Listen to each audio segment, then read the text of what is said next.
Council meeting together. This is the City Council of the City of Escalon, regular meeting of November 18th, 2019. Would you please all join me in the salute to our flag? I pledge allegiance to the flag of the United States of America and to the republic for which it stands, one nation, under God, indivisible, with liberty and justice for all. Roll call, please. Councilmember Merkin. Here. Councilmember Crumick. Here. Mayor Pro Tem Alves. Here. Councilman Legero is absent excused. And Mayor Swift. Here. Let's see, we don't have any presentations to begin the meeting tonight.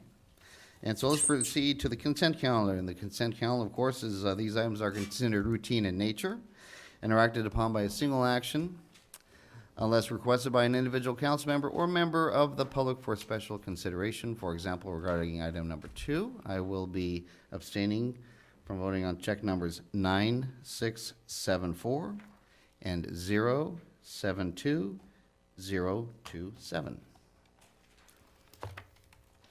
Move on staff's recommendation. Second. It has been moved and seconded on staff's recommendation to accept the consent calendar. All those in favor, please signify by saying aye. Aye. All those opposed, please signify by saying nay. Consent calendar passes 5-0. 4-0. Man, I almost had it in. Okay. Well, he's here in spirit. Yeah. Okay, staff communications. Mayor and Council, before you tonight are our monthly reports from each department, the Treasurer's Report, Police Department, Animal Control, Water Department, Development Services, Building Report, Public Works Update, the Wastewater Treatment Plant, and Recreation Department. Staff can answer any questions that you might have on those. I just had one brief question regarding the water level. I noticed it was 84 feet for the well last month, 88 now. So what do you think? It's hard to say. I mean, it fluctuates that all the time. The next time you see it, it's gonna be within a few feet, minus or plus. It's just the way the aquifer works. Funny how that works. We'll probably get into it a little bit. Guess the farmers aren't needing as much this month. Oh, probably not. Oh, no, I wouldn't think so, but yeah, it's just funny how that worked, you know, so. Okay. Are there any other questions regarding staff communications from the council? Okay, I think there's another item number 6. Tammy. Yes, so we wanted to have a brief discussion on the sales tax measure. A couple of things. December 2nd meeting, we would need to take any action if we wanted to put the sales tax measure onto the ballot for March. And with that, there would be some required work to be done on resolutions and the ordinance, putting in wording and stuff. So basically, staff is coming back to the council asking for direction on the item. We have gotten in about 53 responses on it, and we're right about the same percentage of about 60%, 60 to 62% yes, and then some no's and a few unknowns, or unsure, I should say. So staff would need to know whether it would be a general tax with an advisory measure or if we wanted to do the special tax. If we do the special tax, we have confirmed that we wouldn't have to declare a fiscal emergency to put that on the March ballot, whereas if we did a general tax, we would. A little more in that process. And we have also gotten a quote, what it might cost the city to put it on the March ballot, and it is quite a bit more expensive in the primary election because there's not as many agencies to spread it over. So we're probably looking at about the estimate was around 27,000 or even higher than that. And of course, it's an estimate because they don't know all the details yet, or what all the costs are. But typically, our elections are about 15,000. On the general election? On the general election. And that's, again, it's because it's spread over more agencies that have their hands in there, so. Makes sense. Now, so the what was sent out in the newsletters was actually the two questions, and because we were targeting an advisory vote at the time. Correct. And I know what I have seen, feedback-wise, both talking to people, I think just looking at some of those numbers, Facebook, sounds like if there's gonna be anything like that, it would be clearly preferred to be a designated, question. with Special a tax. Special tax with a specific target, and that would be public safety. And in this case, the city of Escalon does not handle ambulance, does not handle fire, it handles police services. So we're talking about police services. But it sounds like that's what it would have to be, which would be the higher threshold, but ironically, probably the more likely, relatively speaking, to pass under these circumstances. And so what you're looking for tonight is to see if there's any desire at this time to proceed on that. Correct. Okay, now before I go any further, I want to make sure that you have the question, probably to the council. If you did go this route, would you prefer a special tax or would you prefer the advisory vote? What's the consensus on the council if we went forward? I'm not in On favor the of two. going forward on March. I wanna wait till the regular election. But Okay. I'm not gonna pay 20 grand, number one. Number two, I think it's better to have a special tax. That's the consensus from the people I talked to in town. Oh, you too? Oh, everyone, Okay. yeah. Special tax. Yeah. Okay.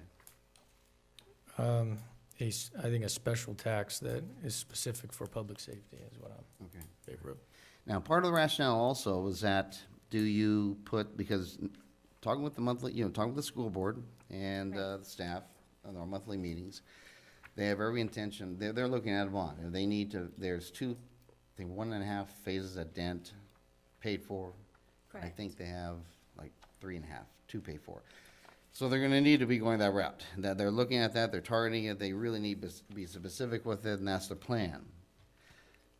My concern is with putting this measure on the general election, though I'd prefer to pay less to put it on, 27,000 is a little crazy, is now you're gonna have two competing, They're two different increases. items. They're two different items. So, that's my next question to the council. They're two How do you different feel items. about that? They're two, in my opinion, they're two different items. Okay, The other thing I'd have to ask too is how much bonds do we have stacked on our property tax already from school bonds? What's the balance? Oh, Yeah, it's ridiculous. That's, A lot, I'd laugh yeah. with you, Walt. you've got 3 or 4 that we're still paying on. And then this new one, if they get that on the ballot. I think you might have two, and I'll tell you why, because what they've done, the way they've broken that down on your property taxes, each time they tap, are there 4 separate bonds, or are they 2 bonds they've tapped 4 times? Either way, it's a bunch. So getting back to this, my question is, what do you guys think? So, and there also is we had also heard the potential of the county Yeah. doing a sales tax Yeah. measure. That's been discussed So- at COG. They have Yeah. a half a tax, That's half for- percent already, and if apparently they're talking about raising it another 0.5%, and that would be in November also. And the theory behind that is they're targeting transportation needs. How that goes, So I don't there's know. that competition also. Right. So you have I think maybe you might have 3 choices, council members. March ballot, actually 4 choices. March ballot, November ballot, table the whole thing for forever or more, or 2022, How much, go ahead. or 2022. I think we need to put it out there for a couple reasons. One, if we pass it, it's gonna make sense, it's gonna help. Two, we owe it to ourselves to find out. For November. November, yes, November absolutely. ballot. I am not in favor of March, no. Okay. What are the thoughts? 27,000 we could use somewhere else. What are the thoughts of the other council members? March.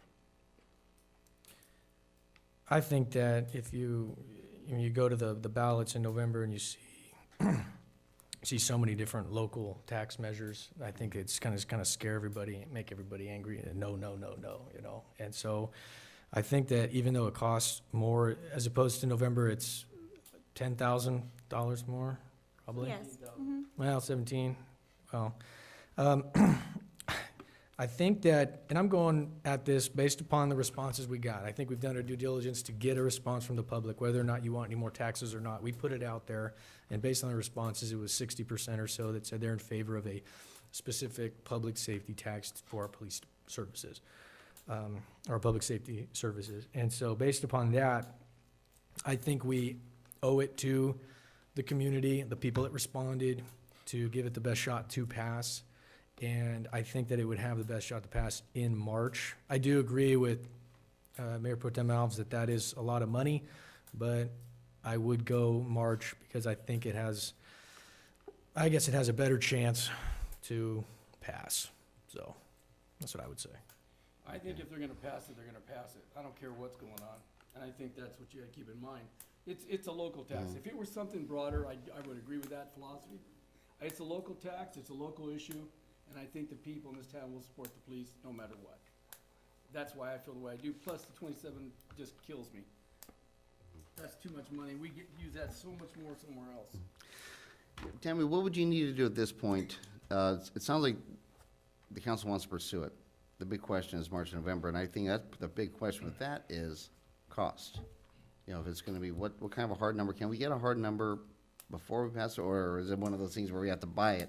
Sign up first, and then they're gonna tell us how Yeah, much it is. I don't think that they're gonna give you I don't think I can get any closer of a number than what I've gotten. Okay, For one thing, there is that deadline of December 6th. Right. It's possible that other agencies might put something on, and if they do, that would lower the cost. 'Cause well, that's what I'm kind of sort of thinking that, you know, if we could be able to hone in that number a little bit between now and the 6th.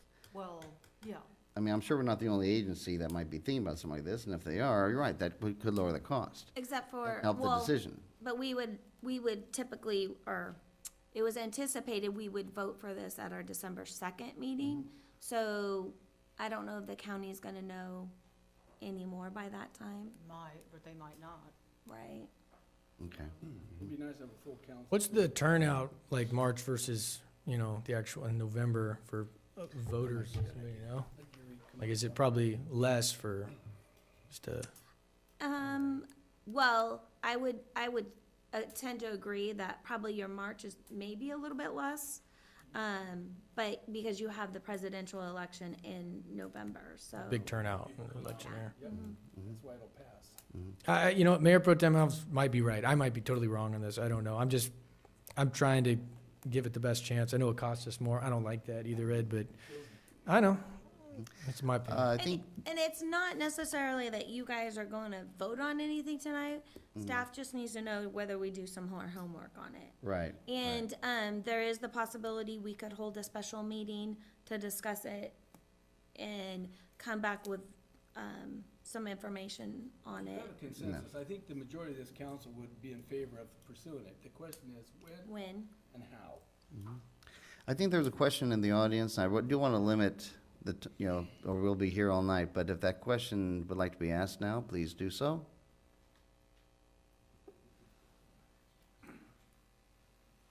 Gary Haskin, 471 Cabernet Court. It's not so much as a question, but as you all know, if you want a very low voter turnout, have it in March. If you want the majority of the people in Escalon to actually have a say, have it in November. You'll get a turnout in November, you'll just get a select few in March. It's the way it works. Okay, thank you. I think there's another, Dave Ballinger, 1420 Winterbrook. If you voted for it in March and it passed, when would the tax start, as opposed to in November? It would go into effect when the voters approved it, so right after the election. Okay, so the revenue that would be generated between March and November, how much anticipated on an annual basis or monthly basis would cover the cost of that extra Gotcha. $27,000? I see where you're going, Is my question yeah. for you guys to consider. Mhm, So mhm, just think about that. You want better turnout. yeah. It needs a 62/3, right? No, it's 67. So 67, and on our survey, about 60% said they were in favor, right? Correct.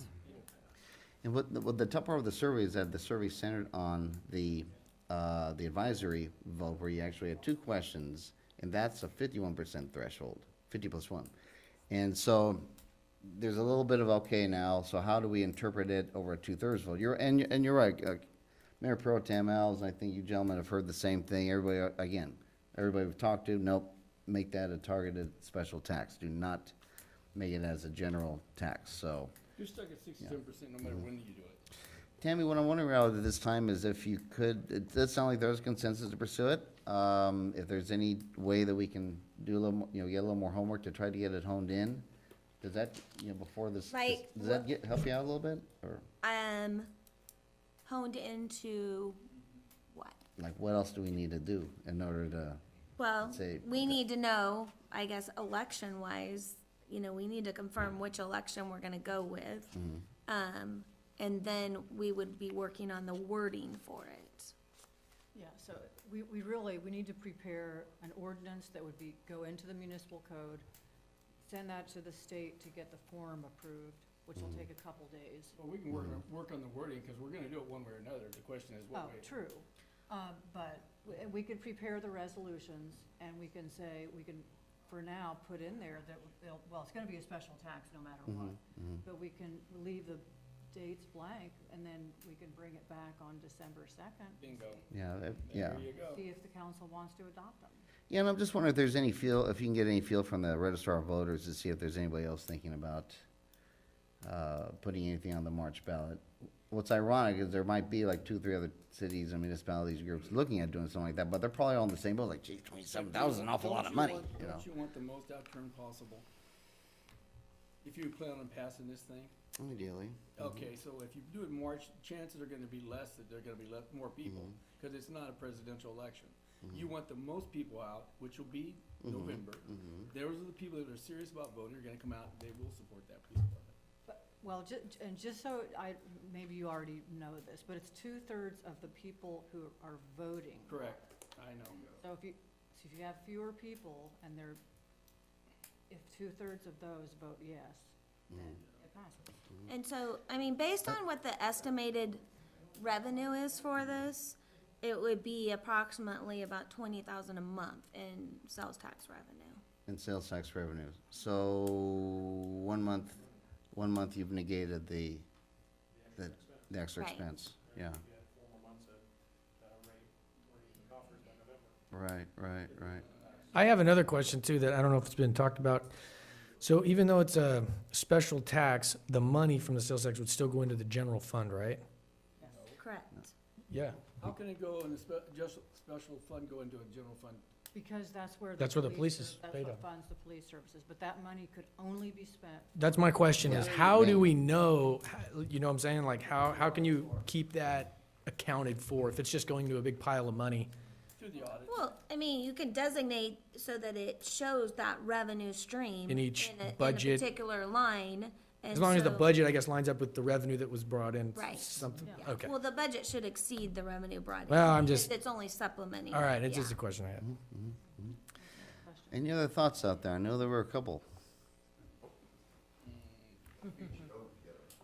Dave Willis, 425 Sultana Way. I've heard a couple members of this council talk about a possible downturn in the economy. Something you might do to sweeten the pot a little. Yes, Ed, I've heard you say it. Sweeten the pot is to put a sunset clause on this sales tax. Take 10 years and see what happens, you know? Well, that's what Oakdale's done. Yeah. They have a sense, yeah, and I don't think that's a bad idea either, so. And they gotta renew it, right? They do, yeah, and they just renew it. Yeah, I think Oakdale might be every 5 years, Yeah, I it's think. not 10, it's 5. But yeah, no, they have one on theirs. Annie?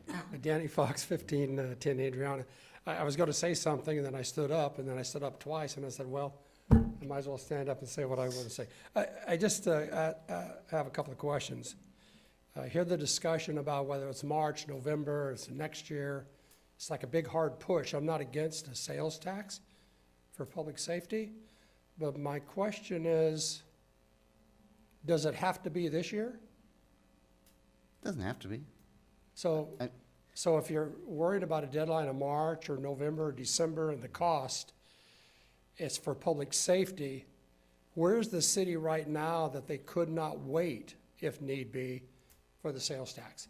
I think the thinking was that we're going to get ahead of everybody else that's gonna throw their ballot measures on there. Yeah, well, that's what I thought, but I'm listening to Peter talk and Mayor Swift, and everyone else is gonna have something on the ballot as well. And I'm just thinking, well, if the city can maintain what they have now, maybe it's an option to wait until you don't think that everyone else is gonna have a sales tax or a measure on the ballot to, whether it be the school or, It's a good question. you know. Good point. I think that the budget at 41% is set aside at the savings. That's the largest amount ever. So I think that a sales tax doesn't need to be really pushed hard for March or November. If in fact the city can maintain the services and the personnel and kind of think it over about, hey, when's a good time for us, the city of Escalon, to put it on the budget with and get out of the competition of sales tax increases or bonds on the budget. To Danny's question, That's my thought. can you put this, it has to be every 2 years, or can it be, you know what I'm saying? When can it be? Every year? You could put out a special thing, or? Oh, yeah, oh, you can, yeah, you could. So do in it- you could do it at any 2021, Legal election date. And there's, you know, What would be the next one after November? March of 2022. They, But that's one of those when you're gonna 2 pay years. $27,000. Right, yeah, it's real, it sounds like it's really just a matter of cost, you know, do you wanna pay, what's estimated to be 27 now, or what do you think, 15 then, I think is what they were talking about, or? well, Yeah. our November elections have run right around the $15,000 range. Yeah, so really, everything we're talking about right now is strategy, and that's all that we're talking about, you know. Are there any other questions? I think Kurt, you had one. Thank you. Kurt Danziger, 389 Noni, and that's exactly what I was going to say, strategy. Everybody's got a good idea. I don't have a problem with any of it. As I said before in the last council meeting, it wasn't worded to the point when they asked what you felt that I could vote for it. I voted no. So we're at 60%, and you were just asking a general question there that was so vague, it looked like you didn't really know what was going on. So if it's exactly the sales tax, to 67% of the vote to go to the police department, I'd vote yes. I think, and yeah, there's a disparity of money there, so you do what you do. I think 67% is more able to be reached with a smaller amount of voters than the majority. If on this March ballot, you don't have 4 different asks for tax monies or bond monies or what have you. I don't know what that is. Nobody knows what that is right now. So I think in a general election, if you've got all of these asks in there, like I've done in the past, I just say, you know, unless I really need it, no, no, no, no. But if it's in a smaller election and it's worded so it's 2% or 5%, it's going to the police department, nowhere else, that's it. I think you might get a positive response. I know you would out of me. And I'm on a fixed income, but I would support our local police like that. so your point is that it wasn't worded right. You're in favor of a special thing, but we didn't. Go back Like, and- if it said this will only go to public safety, you would have voted yes. There was no determination what you were saying yes to. It's confusing. You weren't saying yes to yeah, the sick. it was worded as if it was. I got to we tell you, approve that wording? I'm a citizen, We did. and I Somebody didn't, backtracks, we did. I didn't see it, and I'm glad the city attorney has an We blew opinion it. outside the city. But as a citizen, I couldn't tell what you were asking for. Were you asking for a 51% vote or a 67% vote? And again, I wouldn't have voted for the 51. Right. It would have just been a no, and I wrote in there that exact same statement and sentiment. That's because it was worded as a general tax. Yeah. It was. yeah. It was worded as a general tax to know what the feel of the community would be if it was a could be Well, versus a then would then be. you left out the 67%, you know, saying it's going to go exactly to the police department. That makes a big difference. You know, if you're just looking for more money, you know, Yeah. why would anybody say yes? You know, but if you're saying, you know, this money is going to go exactly to the police department and it's going and to fund 2 new other officers and their training and what have you, and vacation fills, that's a different game. And I think people will be more responsive for it. And again, strategy-wise, you do whatever you want to do, but you had 53 people vote, 67 of them, or excuse me, 60% were for it.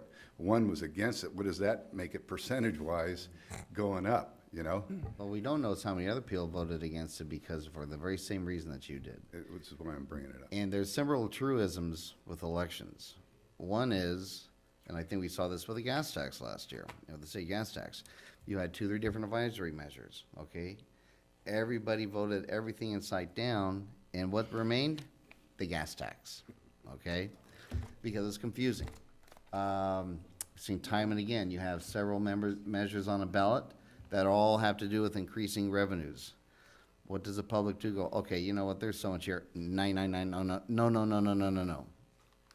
And so I think that was part of the basis, the original basis for having, for looking at maybe the March ballot, versus the, just knowing that those 2 truisms exist with elections and the electorate, and it can be incredibly confusing. I mean, everybody in here I know has read ballots before, and you have to read them 2 or 3 times over.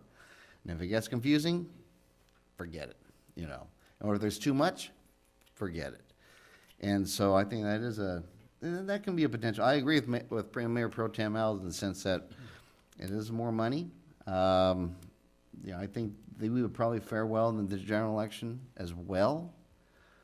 So my question to you, Tammy, is what do you have to go with now? I have one more question before you do that. Yeah, go ahead.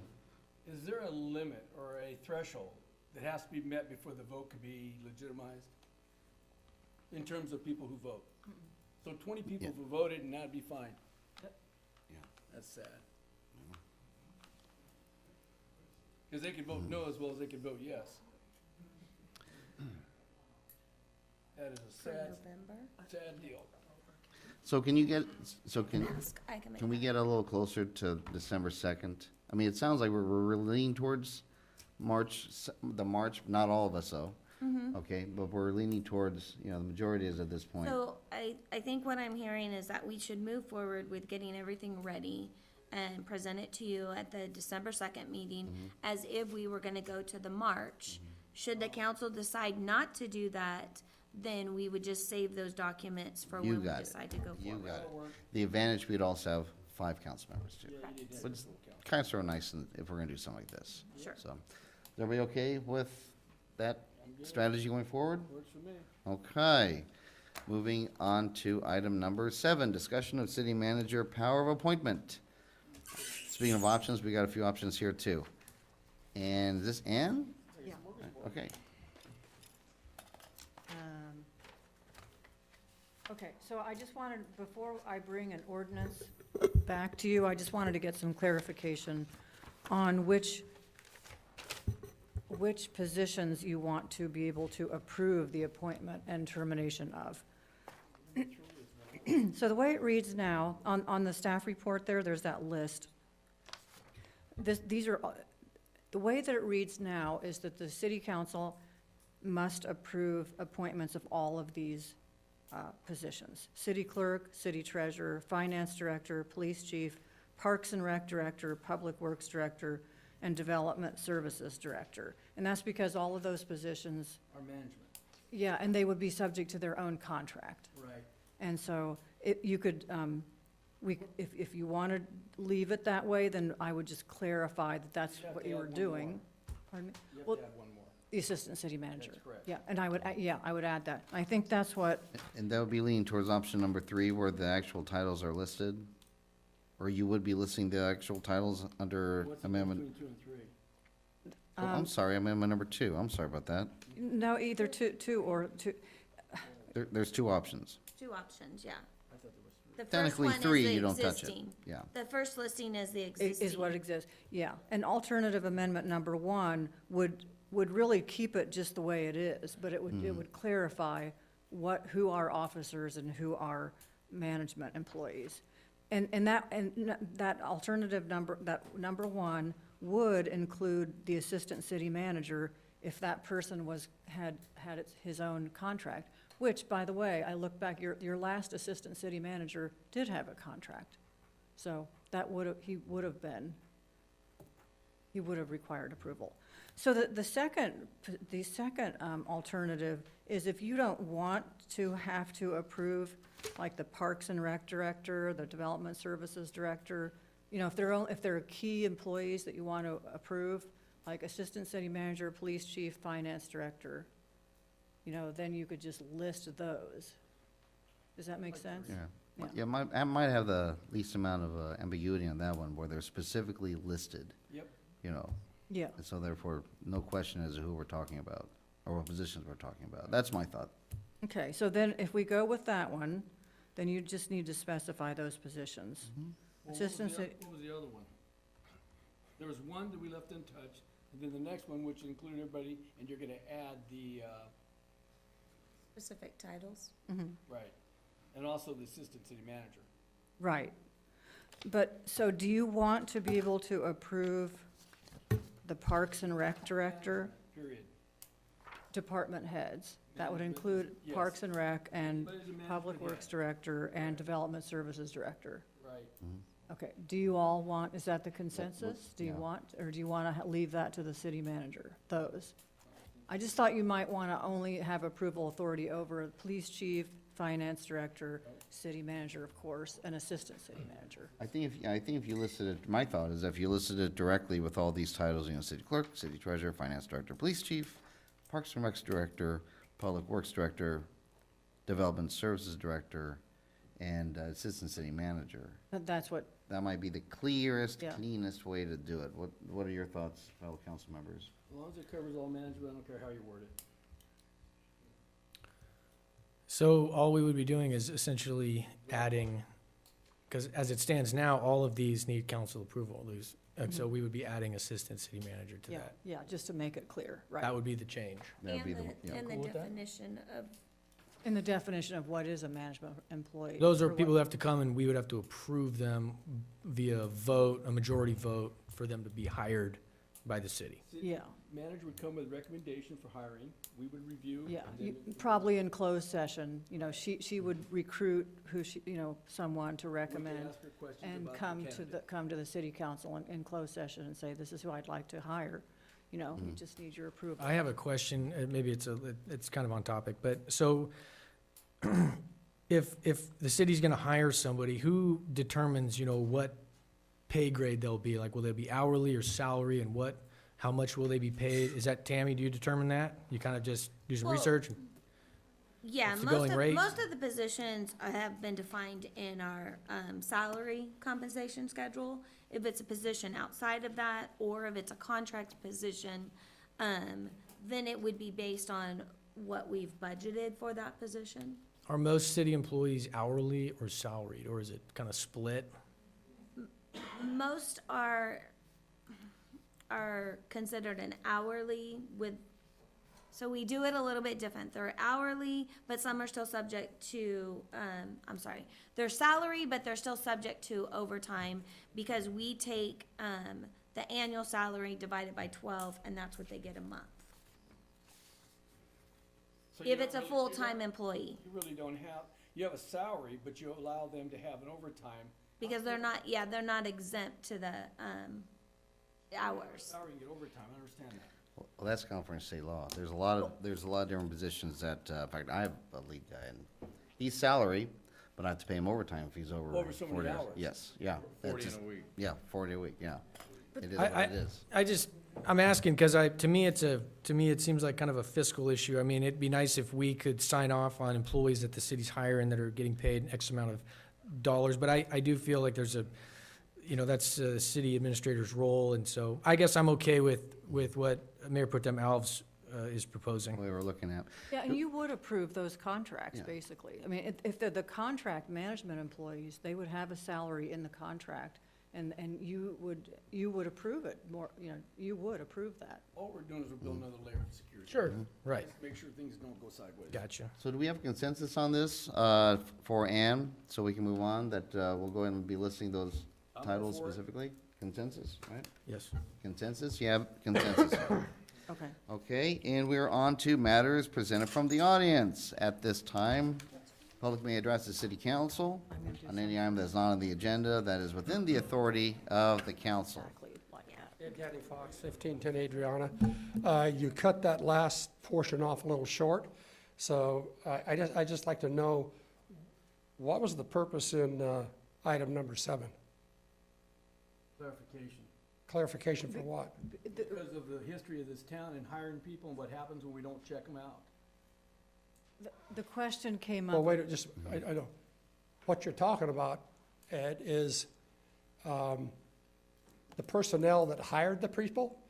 The council at that time had all the time in the world. They had to take what was given them, the information. We had no say in that hiring. Okay, pardon me? We had no say in that hiring. That hiring was done behind our back. Well, let me ask you a question. Did you have any say if it came about for termination? We had no say in that either. And this is regarding, I, Past history. yeah, I hate to say 18 years ago, but still, it could happen again. It's It not could gonna happen again. Because we just made that, we just cleaned that up so it doesn't happen again. Yeah, so that, you know, that's, it's just a clarification. That's good. But at the end, I just want to add, these positions, they have to be in the budget to be approved by the budget, a position in the budget. So in the process of the hiring, the city manager is going to put in the budget a position, right? True, and by default, therefore, some of them we may not see because the city manager won't have them in the budget. Right. And you know, so that some of them you will. And the assistant city manager, I don't think it was ever on this list. It is now. No, but it has been a person with a contract, with a separate contract. So in that case, it would have been approved by the council. That's my point. There has been nothing, no one's been hired, contract or otherwise, that the city council didn't have any say-so in it. Because the city manager at the time had to propose a contract, we're gonna hire this individual. We never had that opportunity, Danny. We did not have that opportunity. Well, somebody was asleep at the wheel then. We were told we didn't have the right. Well, yeah, well then, on to the next point. Okay, Yeah. yeah. Nice job out here at the redevelopment on the sidewalk over by Councilman Crumick's house, sidewalk. Escalon Avenue, yes. I think there's a city needs to have where Yosemite Avenue intersects with Escalon Avenue and Cougar Alley, because if a train is stopped and you have people visiting and purchasing stuff at AM, PM, and they're coming out of Starbucks, and the train's there, people block that intersection, and you can't get in or you can't get out. If people are in that left-hand turn lane, they want to go to AM, PM, they want to go to Cancun or Starbucks, they can't get out because the traffic backs up and they block that intersection. So I'd just like to see and recommend that the city in that big wide section, like they do in most cities that have this problem, keep clear. And that way they'll stay out of the intersection, and someone that comes out of Starbucks, they come out, the light's green, the traffic has Escalon Avenue blocked and they can't get out. Yeah, good idea, good idea. Just, Where's this at? This is the intersection? Where the sign's at? oh, you know where Cancun is? Yes, Well, if you backed out of there and you were heading out and go across the street to Yosemite Avenue, yes. and if the train's there and the light's correct and you got 6 cars blocking that intersection, the light is green for you to cross the intersection to go to the high school. Because And you're you blocked. can't go because of the traffic, the train's there or the red's on light, What do you propose? I don't understand. Pardon me? What are you proposing? right in the intersection. Do not block. Just, Paint But, big I letters, mean- keep clear. yeah, you see intersection all over the place. Keep the Just do intersection not block. Yeah, I know, yeah. But idea. we could probably also make the traffic that's going eastbound on Cougar stop prior, so they're not going so close, so cars can at least pull in and out Back it up. in that area. I could take a look at, we might be able to make some kind of Yeah, adjustment. you see the signs all the time, do not block intersection, on the pavement, so, thank you. It's usually- And if you yeah. post it, do not block with a black and white rectangular sign that says do not block intersection, it becomes an official traffic sign that's enforceable for impeding traffic. Oh, there you go. So if you end up Yeah. if you end up blocking the intersection, you can Get ticketed. Yeah, Site. okay, wow. I like that better. Hello. Barbara Willis, 425 Sultana Way. Tonight, I'm once again representing the seniors who attend the senior lunch at the community center, and they voiced a couple of concerns, and I've got 2 of them tonight. One is a street sign at the corner of Mitchell and Highway 120. It's missing from the pole. Is there a projected replacement date for that sign? I'll do it for you tomorrow. Thank you. What's the sign say? Just the street identification. Metro 120? Mitchell 120? Yeah. Thank you. There's just a pole there with nothing on it. Yeah. That sign likes, I think it's in quite a few bedrooms and backyards. The second issue, concerns have been expressed about exiting safely from Paddock Manor onto Highway 120. In Escalon's general plan safety element, reference is made to the sense of security of the community's residents. The element states that in order to provide a safe and enjoyable environment for residents, it is important to address the issue of human-caused hazards, among others. Section 2.4A5 states that the street network shall be designed so that it does not pose undue hazards due to excessive vehicle speeds. Existing traffic conflicts should be resolved. When a resident who is a senior citizen or a visitor leaving Paddock Manor wishes to enter onto Highway 120, the speed limit in effect for eastbound traffic is 40 miles per hour, and for westbound traffic is 30 miles per hour. Realizing that Caltrans controls most, if not all, aspects of a state highway, is it possible to move or have moved the 40 mile per hour speed limit to the eastern side of the driveway? And then is it also possible to have the 30 mile per hour speed limit sign for westbound traffic moved further east so the traffic slows down well before passing the driveway?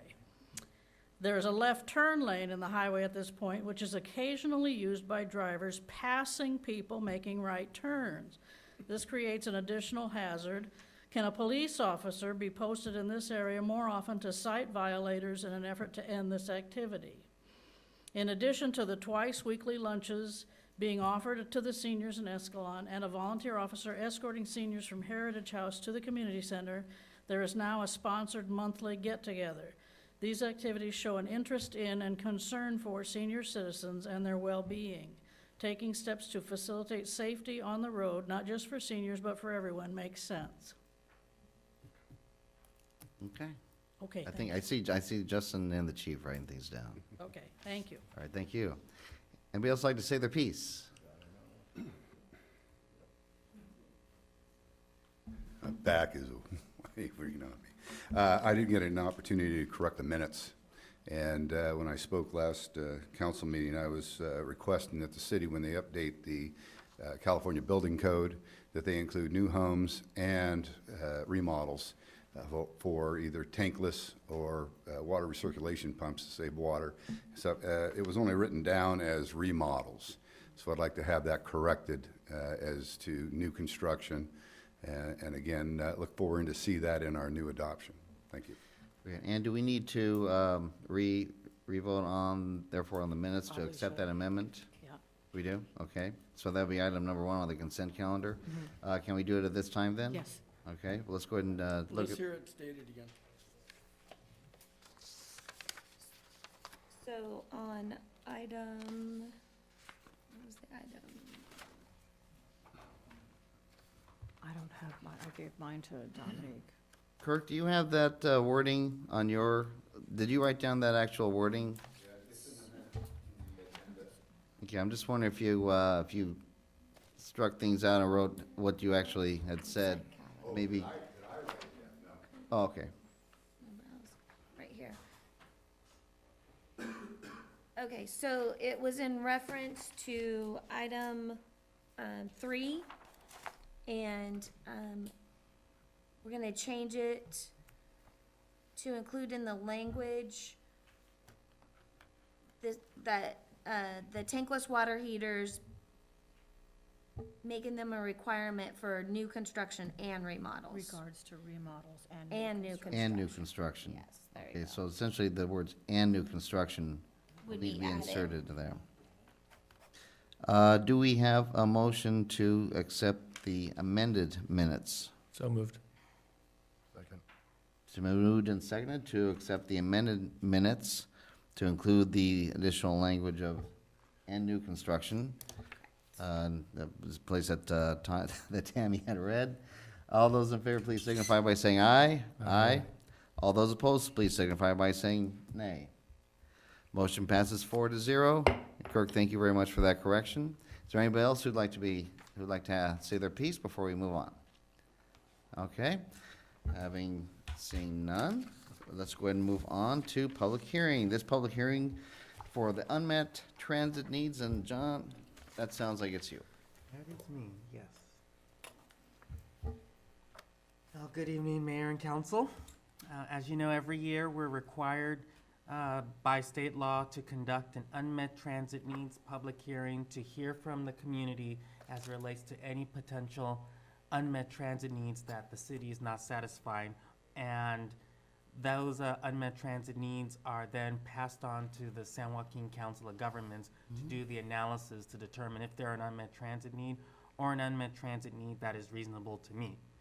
As you're also aware that should there not be any unmet transit needs or unmet transit needs that are reasonable to meet, the city may use all of its Transportation Development Act funds for street and roadway projects. One thing to be mindful of going forward into the next year, that the San Joaquin Council of Governments has adopted a new policy that states at the minimum, small rural cities such as Escalon and Ripon has to spend at the minimum 25% of its LTF on transit, and 75% could be available for street and roadway projects, provided that there's no unmet transit needs that are reasonable to meet. Joel Campos from the San Joaquin Regional Council of Governments in the back is here if Okay. you have any questions of the Council of Governments. We did advertise this on our buses, and we passed out surveys and flyers, and we also submitted a press release to the Escalon Times. Very good. Can answer any questions if there are any. Very good. Joel, thank you very much for coming tonight, and let's go ahead and just dive right into this public hearing.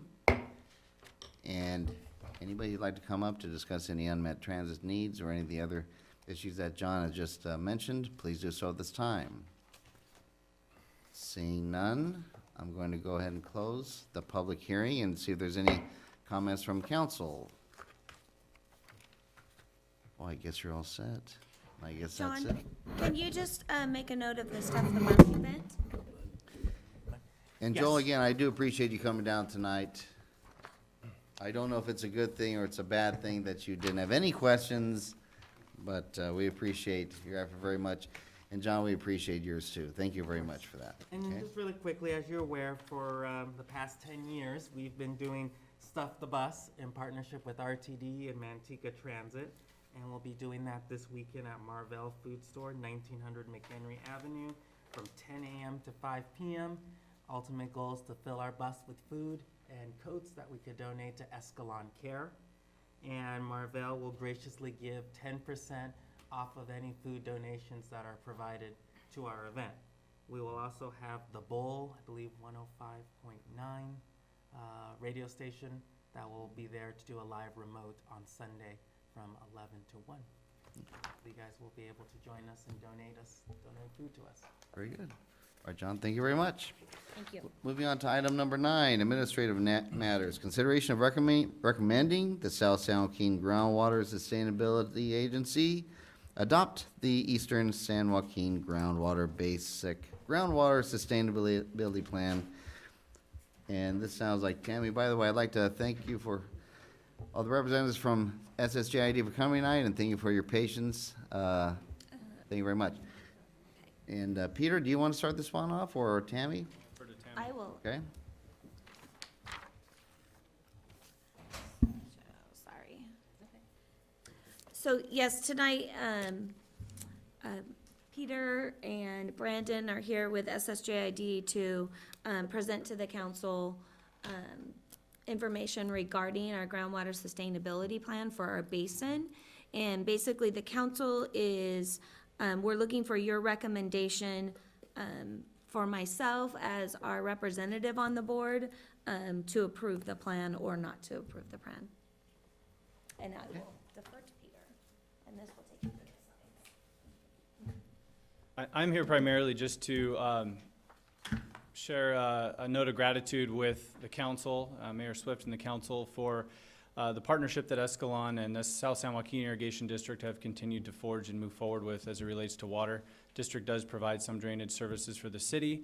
We have a long-standing partnership in our South County Water Supply Project for drinking water supply in the future for Escalon, and we're happy to get you guys on the plant whenever the city's ready to move forward.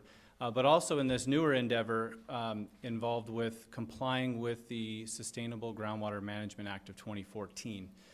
We started a partnership between the city of Escalon, Ripon, and South San Joaquin Irrigation District in 2017 through a newly formed agency called the South San Joaquin Groundwater Sustainability Agency. And that has been a great partnership. In fact, one of the more unique partnerships throughout the subbasin. We're the only groundwater sustainability agency that includes both city and irrigation district representation in one board. I have, just as a means of introduction, I have with me today our Vice President of the South San Joaquin Irrigation District Board and the Chair of the South San Joaquin Groundwater Sustainability Agency, Robert Holmes, who's here in the crowd. I also have our Engineering Department Manager, Forrest Killingsworth, who's also a Ripon resident here as well. Escalon, sorry. I'm a Ripon resident, I apologize. But again, I was here primarily just to introduce some folks and say thank you for the relationship that we have and we continue to move forward with. At this time, I'd like to introduce and bring forward Brandon Nakagawa.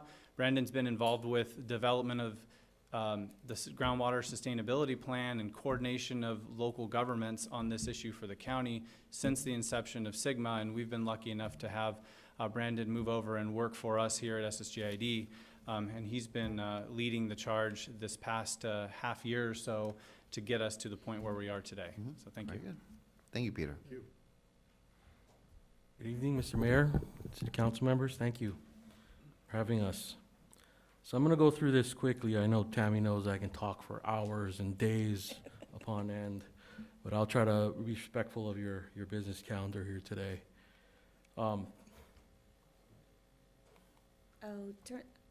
Check the on button on the side, sorry. There you go. All right. Thank you. So today's just the quick objectives for today. I want to take you through Sustainable Groundwater Management Act of 2014, but also to leave here with hopefully a recommendation from your city council for the South San Joaquin Groundwater Sustainability Agency to actually adopt the plan, which is a requirement of state law. And this will hopefully occur after a public hearing this coming Wednesday. So what does SIGMA require? SIGMA requires groundwater sustainability agencies, and you hear us speaking in all these acronyms, GSAs for short, must be formed by July 1st.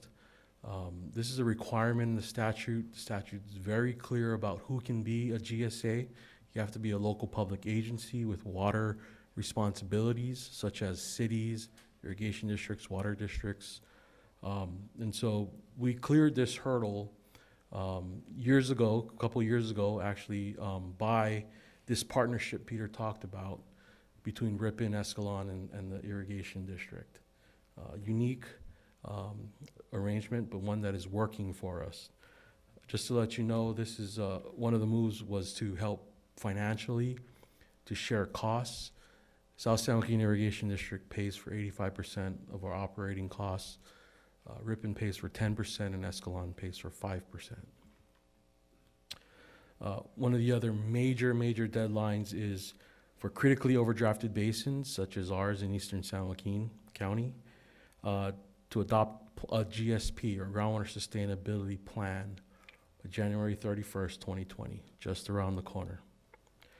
GSPs must include measurable objectives, and then you have to update these objectives every 5 years. So we're on a schedule, we're on a timeline, and if you miss a deadline, you might be seeing state intervention.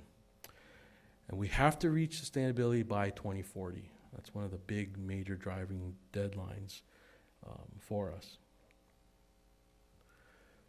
So critically overdrafted basins, high priority. We're also 16 GSAs total in our basin. And we're going all the way to the county line in the north and bordering with Sacramento County, out west into the Delta and the San Joaquin River. We're going east into parts of Calaveras County and Stanislaus County, and then the Stanislaus River, where we share a boundary with the county and some of our district, but also unrepresented areas along the Stanislaus River. Very diverse.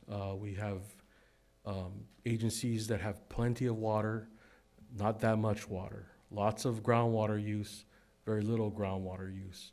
We're up in the foothills, we're in the Delta.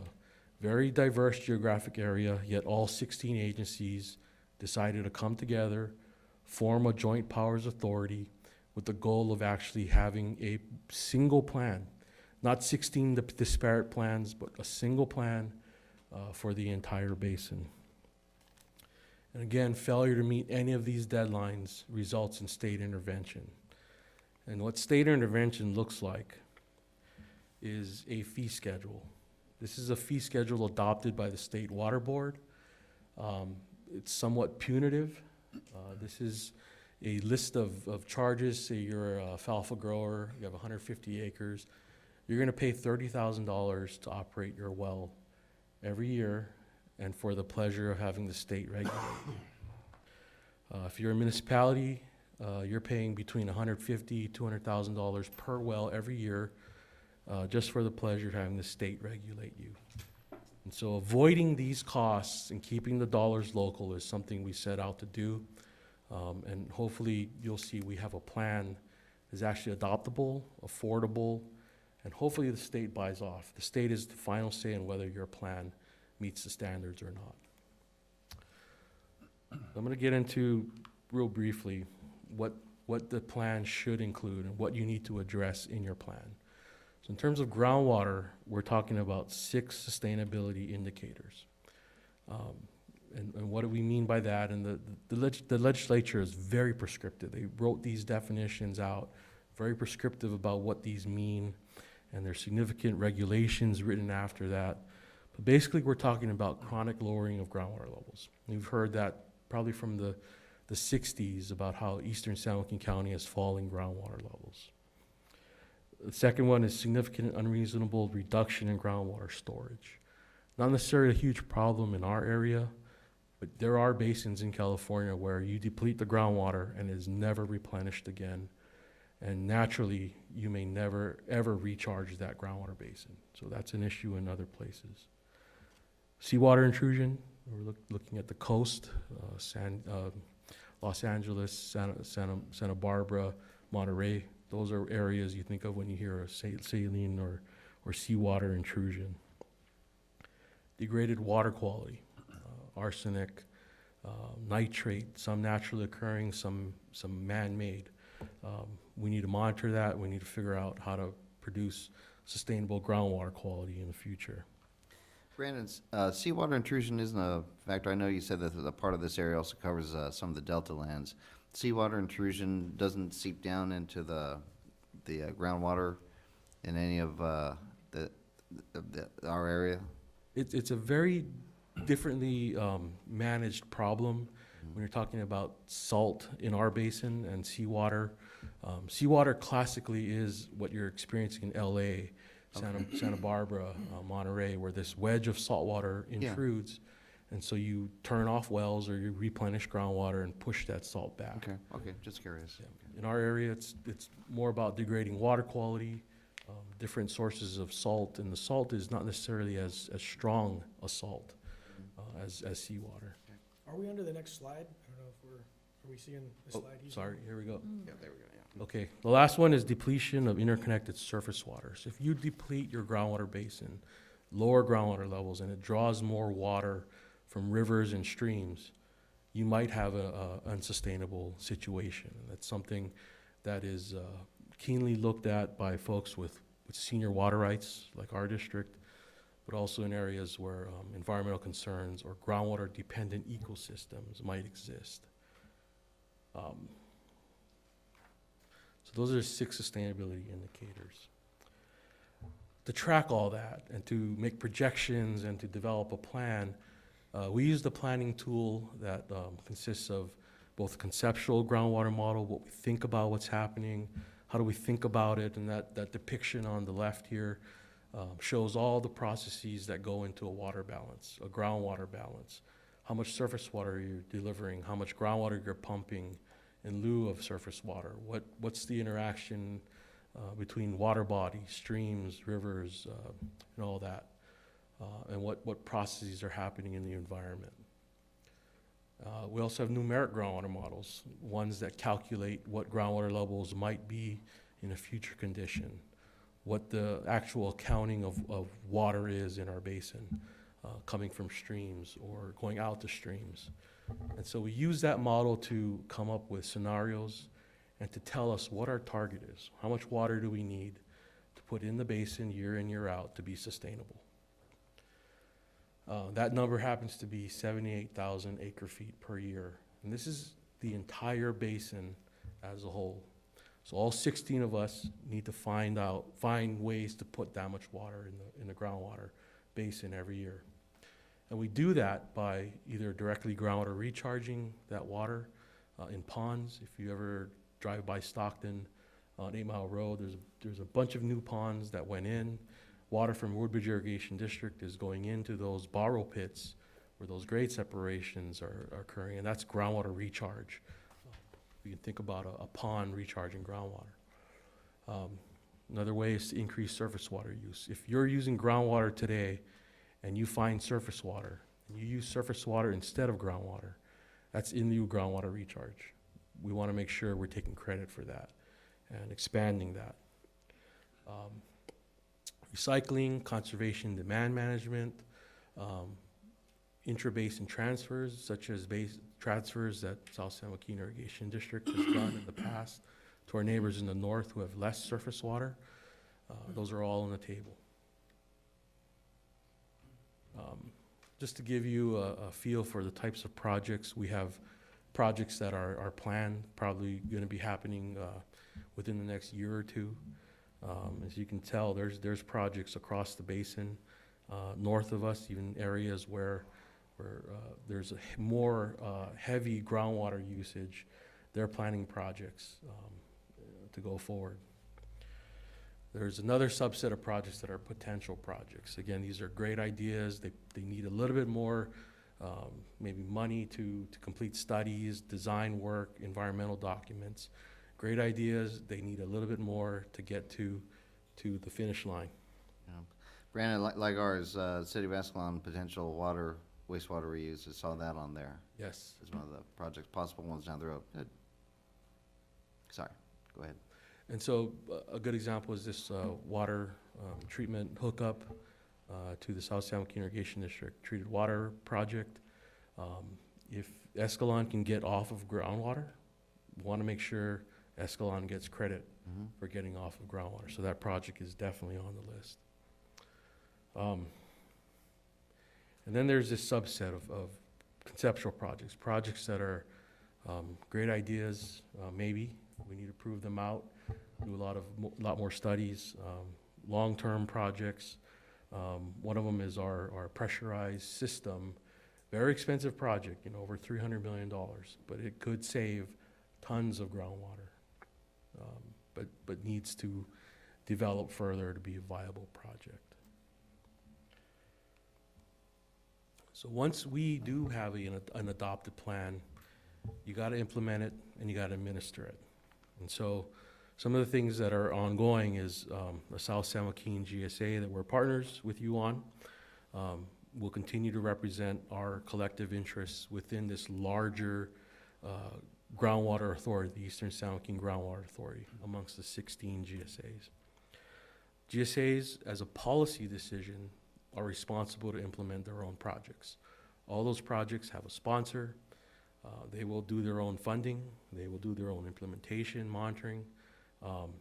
Yet there are costs that we all collectively might be sharing to administer and implement the plan. There's project monitoring, but there's also baseline or basin-wide monitoring. There's a water quality component to that. There's meetings that we have. We want to be so transparent that it hurts for the public. And so those all have costs, and those costs are translating right now in the discussion at about $1 million per year to be shared amongst all 16 GSAs.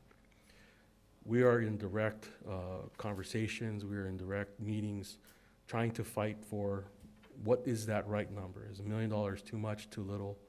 And then how do we apportion that amongst all 16 GSAs? And that's not an easy discussion, but it's something that has to happen. And that's something that we are doing on behalf of our South San Joaquin GSA.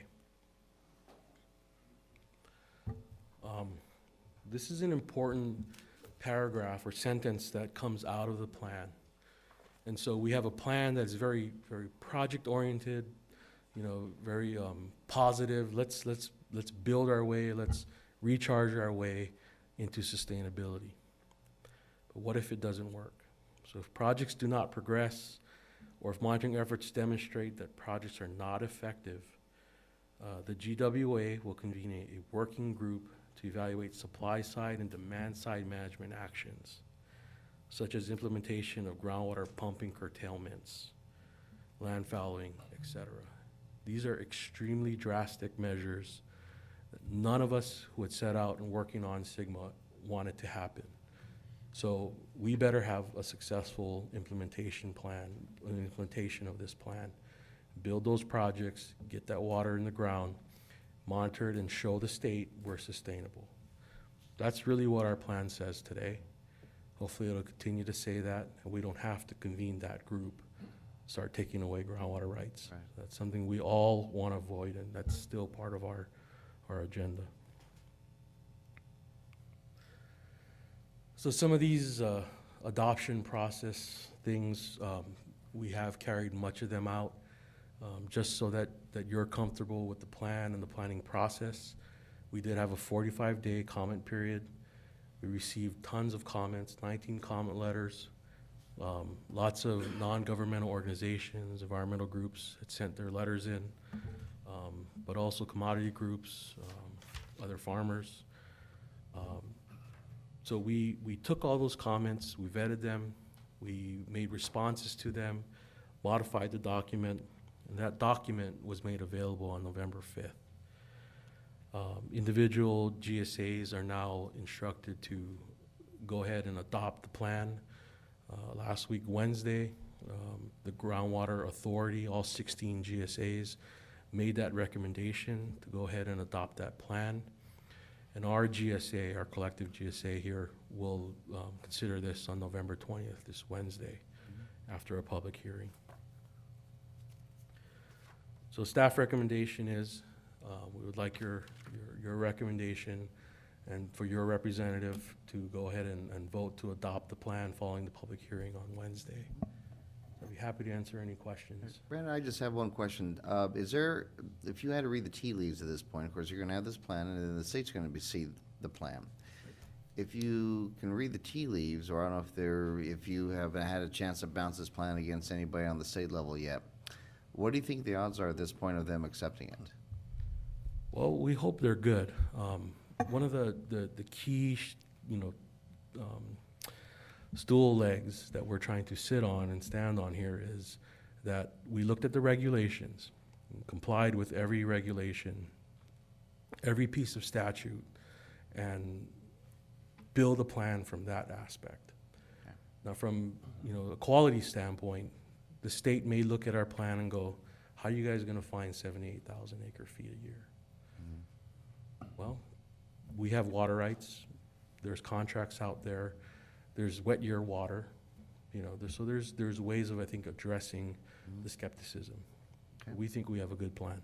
All right, thank you. We have Council, the history yeah. to back it. Excuse me? We have the history to back it based on previous years to substantiate the theory that we're gonna have the water. Yes, So there's a good history there that Yes. supports that, even with the drought years. yes. Perfect.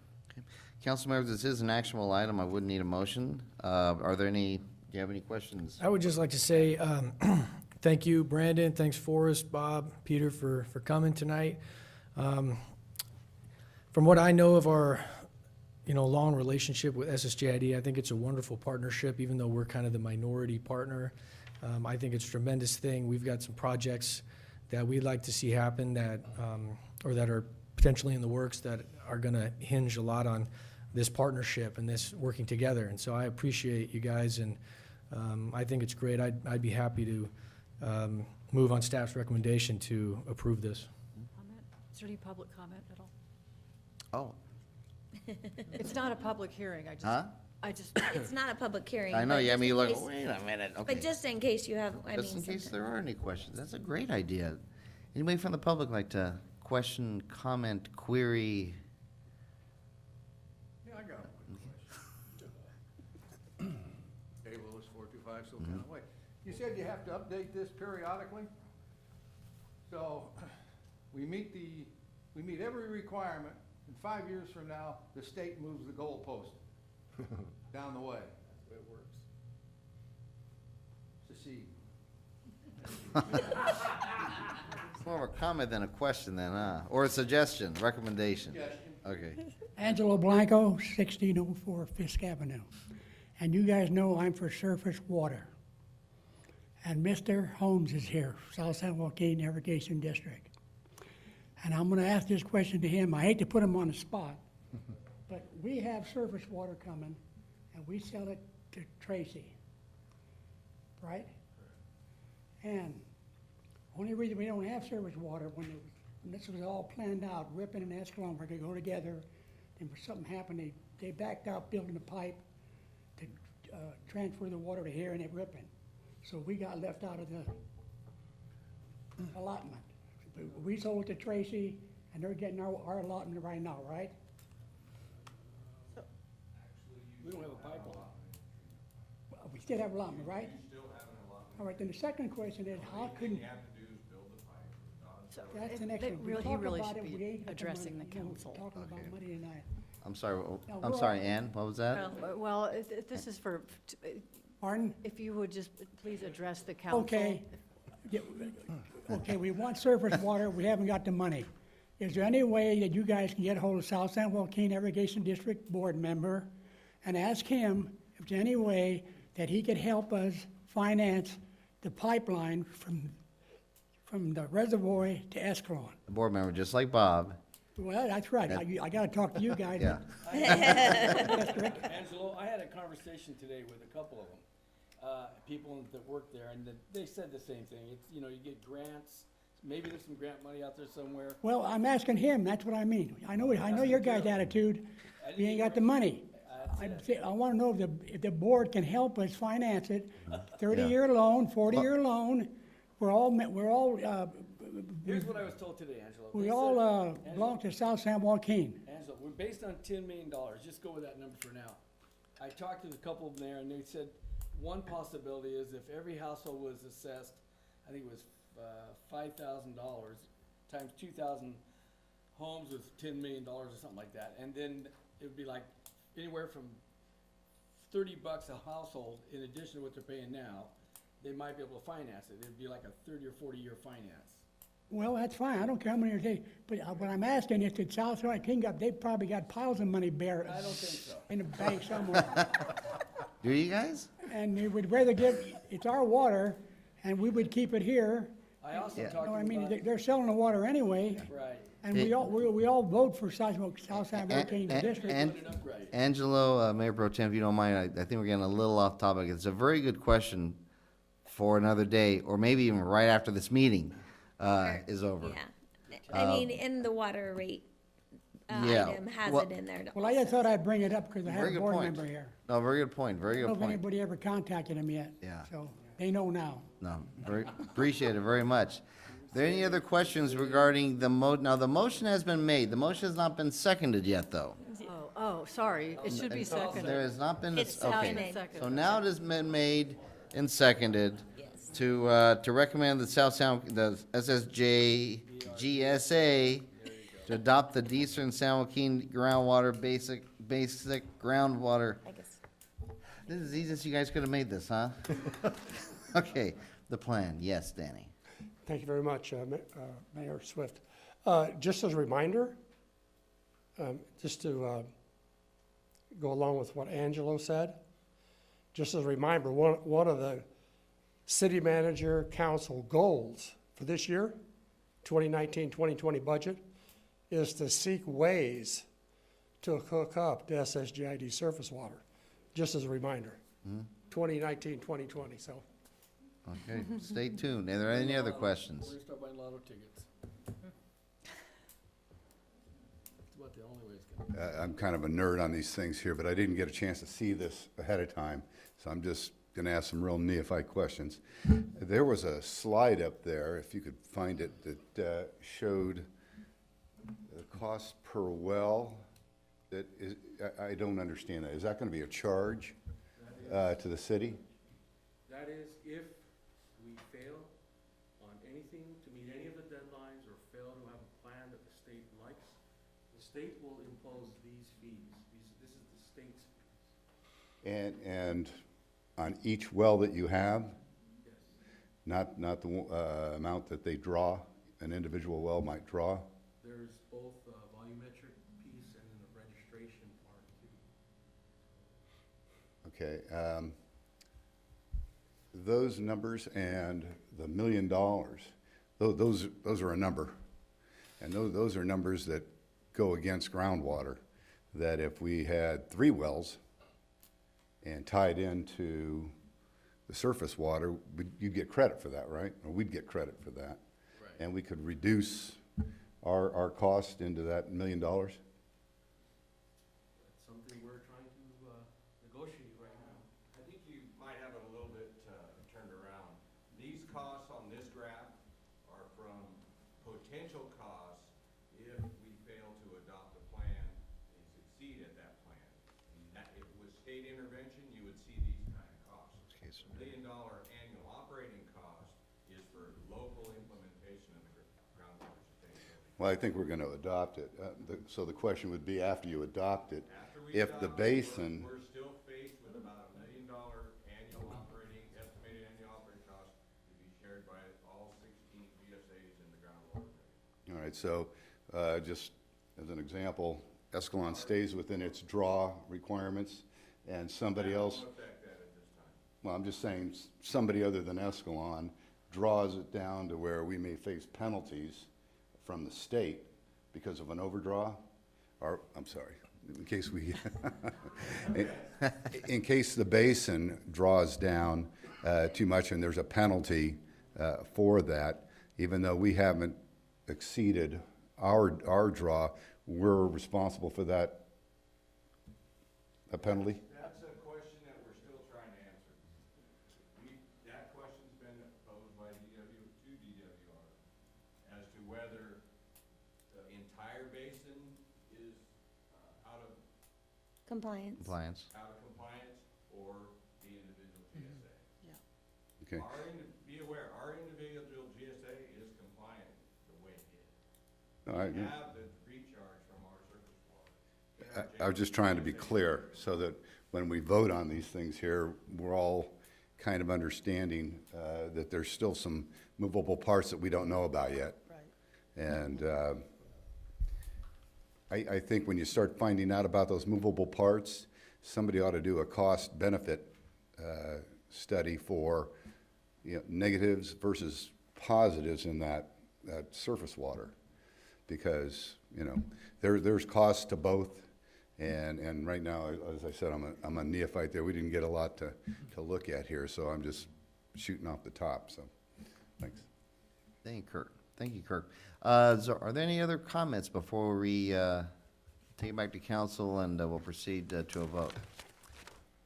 Seeing none, I'd like to end discussion on this item. And again, the motion is to move to recommend the SSJ GSA to adopt the Eastern San Joaquin GSP. All those in favor, please signify by saying aye. Aye. Aye. All those opposed, please signify by saying nay. Motion passes 4-0. And thank you, Brandon and Forrest and Bob and Peter for coming, and I appreciate it very much. Thank you. I have one more question. Having lived in this area my whole life, I've seen changes in our agriculture. We've gone from pastures, grazing land, dairies, that kind of thing, to orchards everywhere. And I still see flood irrigation, which is probably the most inefficient type of irrigation there is. How do those things balance out in this whole thing? Well, I once went to a Farm Bureau talk, and the speaker said, we've gotten away from flood irrigation for a variety of reasons. And since we've gotten away from flood irrigation, now we have to build recharge ponds to make up for that loss to the groundwater basins. And there is this trade-off balance. It's really up to the farmer to figure out how they want to irrigate, what's best for their practice, their trees, their crop, whatever it is. And we do both. We sell service water for both flood irrigation and drip irrigation or micro sprinkler. So very efficient methods versus, flood irrigation. But the flood irrigation actually recharges the That's right. groundwater. There's intrinsic benefits to both, as come to find out. So, okay, gentlemen, thank you very much, and moving on. Very much. And moving on to item number 10, consideration of accepting the Escalon wastewater treatment plant expansion study by PACE, Advanced Water Engineering Systems, and we'll turn it over to Tammy and Andy. And by the way, I'd like to thank everybody who was able to make it to the workshop last week. It was a very extensive, very good workshop, and thanks again. So tonight is, before the council, is the Escalon wastewater treatment plant study. And we are looking for you to accept the report and direct staff with some next steps. As you guys are aware, we put out for the RFP for proposals in 2018. And we awarded that to Pace Water in May. And the contract with Pace, oh goodness, that's off. Pace has worked with staff and the two industries to review and collect data over the past few months. The report outlines the 4 major issues. Included is 6 potential options with their cost or estimated cost. On November 13th, we had our workshop that was held where the report was presented, allowing residents, businesses, and council to review the report and ask questions. So again, tonight, the council is asked to accept the report and give direction on our next steps. I will turn it over to Andy now for his presentation on that study. And Andy, I don't know how extensive you want it to be, being that, again, we've already had the workshop, and so if you want to do the Reader's Digest version, I think that'd probably be great. Absolutely. Andy Comer with PACE, Vice President of PACE for almost 20 years now. Thanks for having me back today to talk about our work here this year. About 6 months ago, we started looking at the wastewater treatment plant at Escalon. We've had numerous site visits, collected data and information, and this is the condensed version of what we've discovered. Before I get into that, I do want to mention one of the things we're going to try to accomplish is to send better treated water to the SSJID canal. And before the SSJID folks left, I noticed that one of the projects you had on there, which is project number 15, was to accept that water from Escalon. And so you're looking for 78,000 acre feet of water per year. Possibly Escalon could discharge up to 1,500 acre feet a year, about 2% of what you're looking for. So I know you mentioned that we would get credit for that, but that's something we'd like to get credit for. Okay. So with that, I just want to summarize what we learned. So the existing wastewater plant has 4 key problems, A, B, C, and D, which caused the cease and desist order. So in 2014, there was an order from the state that said that we have high odor, we have high organic BOD in our percolation basins, and we have periodic overflowing of the percolation basins because they're too full and there's no place for the water to go.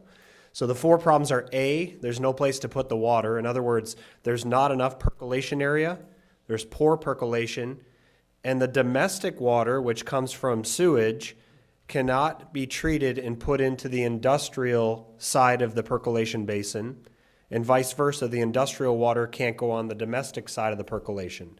So in other words, we can't put the water where we need it to go to keep the basins down.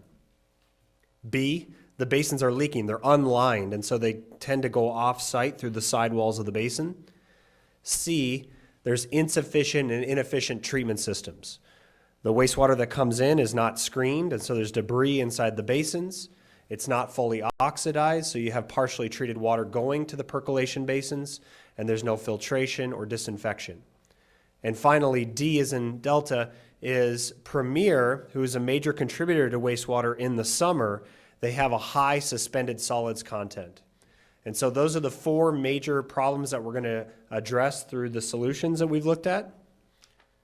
I'm going to skip through some of these detail slides here. So the 5 solutions that we want to look at to improve the facility consist of, number 1, we want to combine the percolation basin operation. So domestic, industrial, it doesn't matter. It's all going to the same place. We want to be able to put the water where we need to get rid of it. Number 2, we'd like to treat the water better, oxidize it, filter it, and disinfect it, and discharge it to the SSJID non-potable canal. So everything they were talking about tonight was drinking water, potable water, but they also have a non-potable system that goes for irrigation, agricultural irrigation. And they have a designated canal that's right next to the wastewater plant, and we would like the opportunity to send water there. We've talked with Forest over the summer, and that's something they're interested in. The city's interested in it. Let's go do it. Thirdly, if we're going to improve the facility at Escalon, why not build one facility? Let's combine the domestic and the industrial together. That has the side benefit of actually improving the industrial process by giving some nutrients to the industrial biology that treats the water. Fourth, Premier has, as I said before, high suspended solids content, and so we want to have them give us better pre-treatment. Also look at a different way to sample how many solids that they're discharging so that we can charge accordingly. And finally, we want to process and handle solids automatically and consistently every day. Currently, we let the basins dry for several months, 4, 5, 6 months at a time, and we scrape all the solids out at one time. Instead, we want to collect the solids, dry them, and haul them off-site. So those are the 5 solutions that we are suggesting. I'll skip through the detailed slides. And just to let you know, if you want to look at those detailed slides, there's versions of this PowerPoint presentation right here on the sidewall. So to summarize, we looked at what if we do nothing? In other words, we kind of upgrade what the existing plant is. What would happen? Number 1, SSJID would not accept the current effluent. We've confirmed that. Number 2, there's a continued risk of high percolation basins level and water overflowing and getting additional cease and desist orders and fines.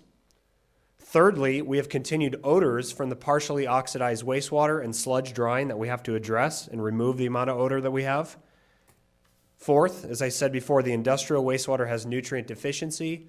And fifth, we need better redundancy and safety factor to get reliable service. So we have to do something at the wastewater plant. So we've looked at 6 alternatives.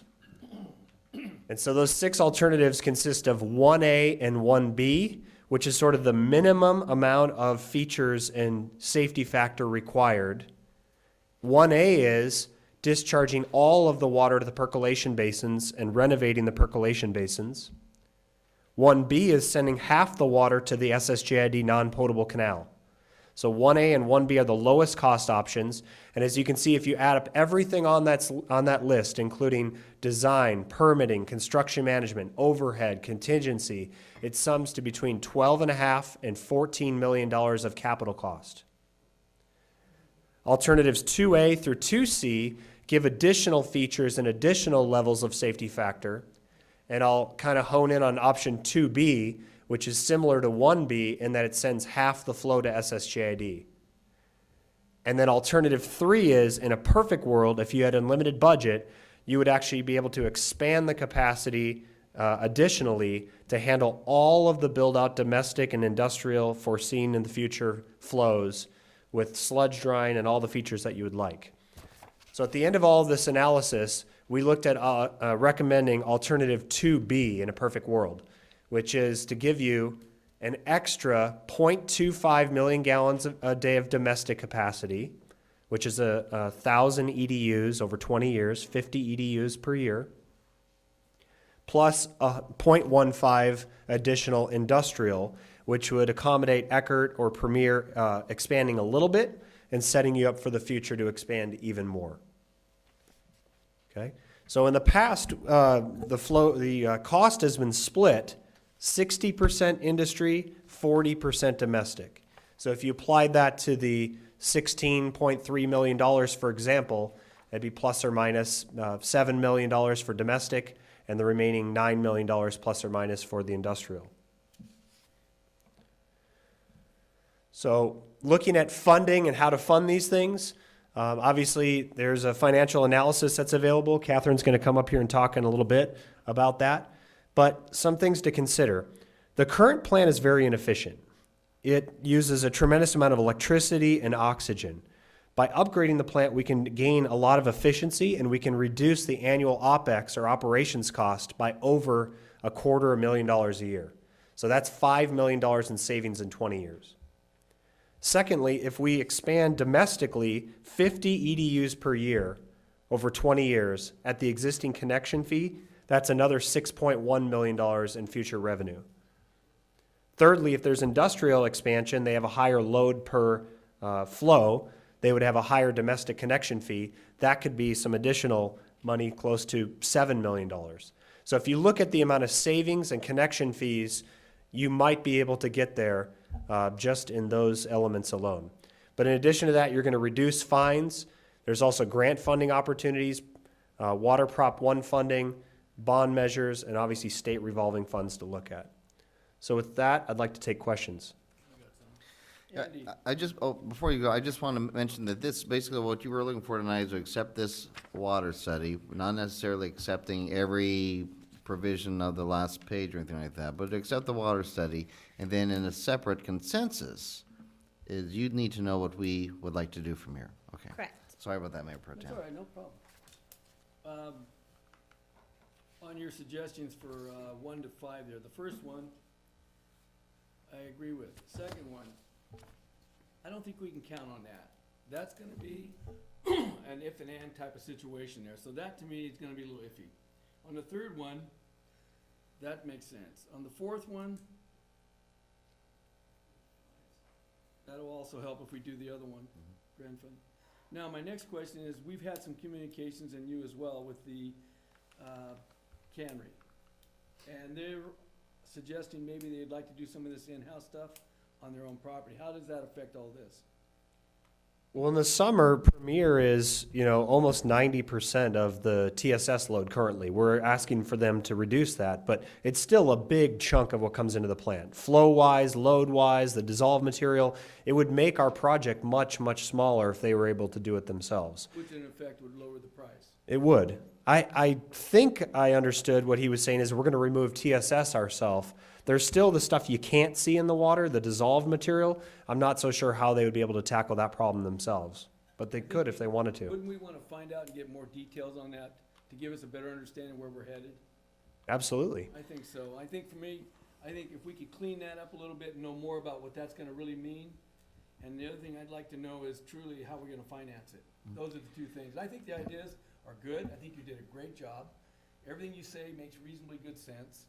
But I'm still hung up on what they're gonna do and how we're gonna finance it. Yeah, and I think Mayor Pro Tem, I think that's probably all that's what we could do is craft all that into a recommendation or a suggestion to the staff as to here. Look into how to pay for this. These are the parameters, see what Premier Brands can do independently and embark on that process. Absolutely. I would agree with that. I think that Mayor Pro Tem Alves makes some good points. I think a response I would have to the first one being, what is Premier going to do before we move forward with this? I don't really necessarily think that doesn't mean we cannot move forward with this plan. If we decide to go with 2B and at some point, and we're going to require an investment from them to upgrade our treatment facility, which they use a certain percentage of, if they decide to go a different route and say, well, we're actually going to do some stuff on site, then I think we have that discussion about, okay, well, now let's talk about this. But we have no indication, I don't think, that that's going to happen as of yet. They haven't done that yet. So I wouldn't count on that happening, personally, and I would like to move forward with this. The second thing I would say is, how do we pay for it? Well, if we're at 16.3 and the industry's, meaning, paying for what percentage they use at 9 leaves us 7, over 20 years, by upgrading our system, we have almost recouped our costs. And and that to me is an absolute no-brainer. This is a very important thing to me that we move forward on this and we get this, get the wheels rolling on this. And I would just like to say, Andy, incredible job, just great study and hit all the points and, very informative. And so I appreciate it very much. Thank you. Council, let's distill this into the two decisions we need to make. And the first one is going to be an actionable item, and that's basically just to accept the Escalon Water Treatment Plant expansion study by PACE. So I need a motion and a second on I that. move that we accept the study as is. Second. Motion's been moved and seconded to accept the Escalon wastewater treatment plant expansion study by Pace Advanced Water Engineering as is. Is there any discussion on the motion? Seeing none, we'll proceed to vote. All those in favor, please signify by saying aye. Aye. Aye. All those opposed, please signify by saying nay. Motion passes 4-0. No- Well, now we move on to giving staff a recommendation. Yeah. I know that. So, back to what we talked about earlier. We had some indication that the cannery may choose the option of doing some of their stuff. That wasn't just out of the sky somewhere, they brought that up. You know, in my opinion, they would only be able to do additional solids removal. I think that engineer, I believe he's in the audience tonight if you want to talk about it a little bit further, but I almost think it could go the other way because they're sort of landlocked. They might end I up don't mind sending. either way, Andy, I just want clarification. It doesn't matter to me if they do or they don't. I just wanna know where we are. That's my most important, reason for the question. We have to know that. Exactly. So, is it possible he could come up and give us some feedback?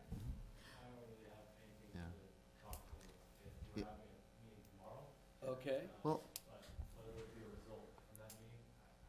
yeah, and I make the argument at this point, all this stuff will need to be found out, but before we do anything like that, we need to give a consensus Direction. recommendation That's to fine. staff as to what we want to do. I would like to, I think, and we talked about a little bit, that we need to get together, and I think there should be a couple council members on there. I would really like to be on that commission to discuss this with the industries about what direction we're going to move forward as a community.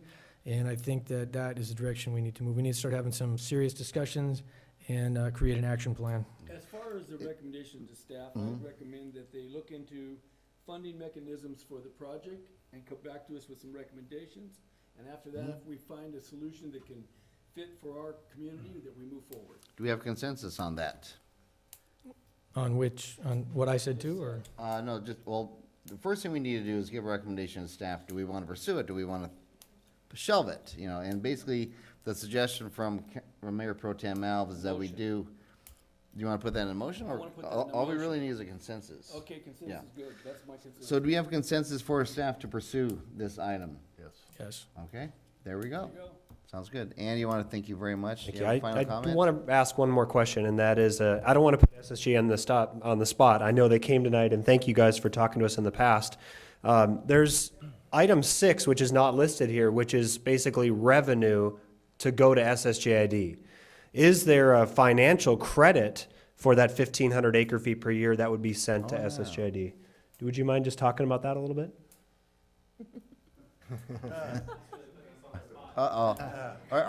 Peter, are you prepared to talk about that at this point? You know, this is so preliminary. It really depends on what the market is in the basin and how groundwater is going to be accounted for as well. I have a few ideas in my brain about what could happen, but there's a lot of things that have to line up in order for that. Okay. That part of that lineup is gonna be that we get an agreement with the cannery, that they're on board with us. We talked about that aspect, and what did you say, an escrow account? Yes. You mentioned- I think that was an excellent idea. That kinda gives us a little more security in the future. Cause if we move forward on this and somebody pulls out, what are we gonna do? I'd like to make one more comment real quick before we move forward. That I think when we talk about the industry, so the big thing is that the city holds the permit for the industries to send their wastewater to our facility. And I think it is a very logical discussion, a very reasonable discussion to have with them, that if we have a certain amount of upgrades we're doing, that we share that cost with the percentage we use. I think that's very reasonable. I think that's fair. And I think that is something that's very, very important for Escalon to have, is we need to upgrade that facility. All right. Andy, thank you very much, and I appreciate it. And we have a few more items to go still. I think, Yeah, I think, Gary, you had something to say that might be very important. Yeah. Might turn into a refuse source. It might do well to go toward the surface water bring the surface water treatment plant. We're gonna use that to fund this, Gary. That could be our own grant. Yeah. No? We're gonna need the That's money true. for the plant. We're not gonna have any spare money floating around. This thing's expensive. We'll see. The But other thing you didn't mention in this, in your options, we talked about the different options, but the last option, And I think it didn't include a lift station. And we're gonna need a lift station to pump the water into the South San Joaquin Irrigation District. It did include that. It is It did included in the include that, last- yes. in the last Perfect, option? Yep, perfect. yeah, absolutely. But not in the ones before It did, yes. It's in each one? It did. If Yep. if it was identified that included. it was going to Anything going to SSJ? SSJID, it included that. Yes. Yeah. That's also Okay. the piping from the plant? 3,000 feet of piping, 12 inch, yep. Yep. Perfect, okay, good. And I think as far as funding, somebody's gonna talk about some, Catherine, I There we believe go. so. Well, that's, I really want to move on to that already now, Yeah. yeah, but Barbie had a quick comment on this pertinent. I'm just wondering if changes or upgrades are made, what is the effect on the service or processing? Is there some cessation or interruption that takes place? As, You mean sewer service? well, just at the pond, at the Use a pond. portable but- pipe. Yeah, we would actually build the new facility off to the side of the existing operation. So this is sort of hard to see, but we zoomed in here, and you would actually construct the new facility while you combine the domestic and the industrial at the top side there and process it through. So no, there would not be an interruption. And I appreciate it very much, and So I think Andy wanted to share too some other, if we decide to move forward, some other opportunities on design of the project. I mean, we can look at funding, but you still have a ways to go to design that project too. So, you had mentioned something to me today. I was just curious what the next steps were. I mean, generally you go to design if you guys decide you want to do a project, but you could also do design build, and there's a hybrid, which is construction manager at risk. Don't you So. think we should identify funding sources before we do anything else? Yeah, a lot of time, yeah, if you're not going to get a grant, Yeah, I don't think we'll be getting a grant. okay, then, We'll be lucky if we do. right. But if we don't, I think we should identify funding sources. So we Absolutely. can afford to pay you for that design. No, that makes sense, absolutely. All right. Okay, Kirk, you had a quick comment, because then I want to move on to the next topic. Yeah, I did. thank you.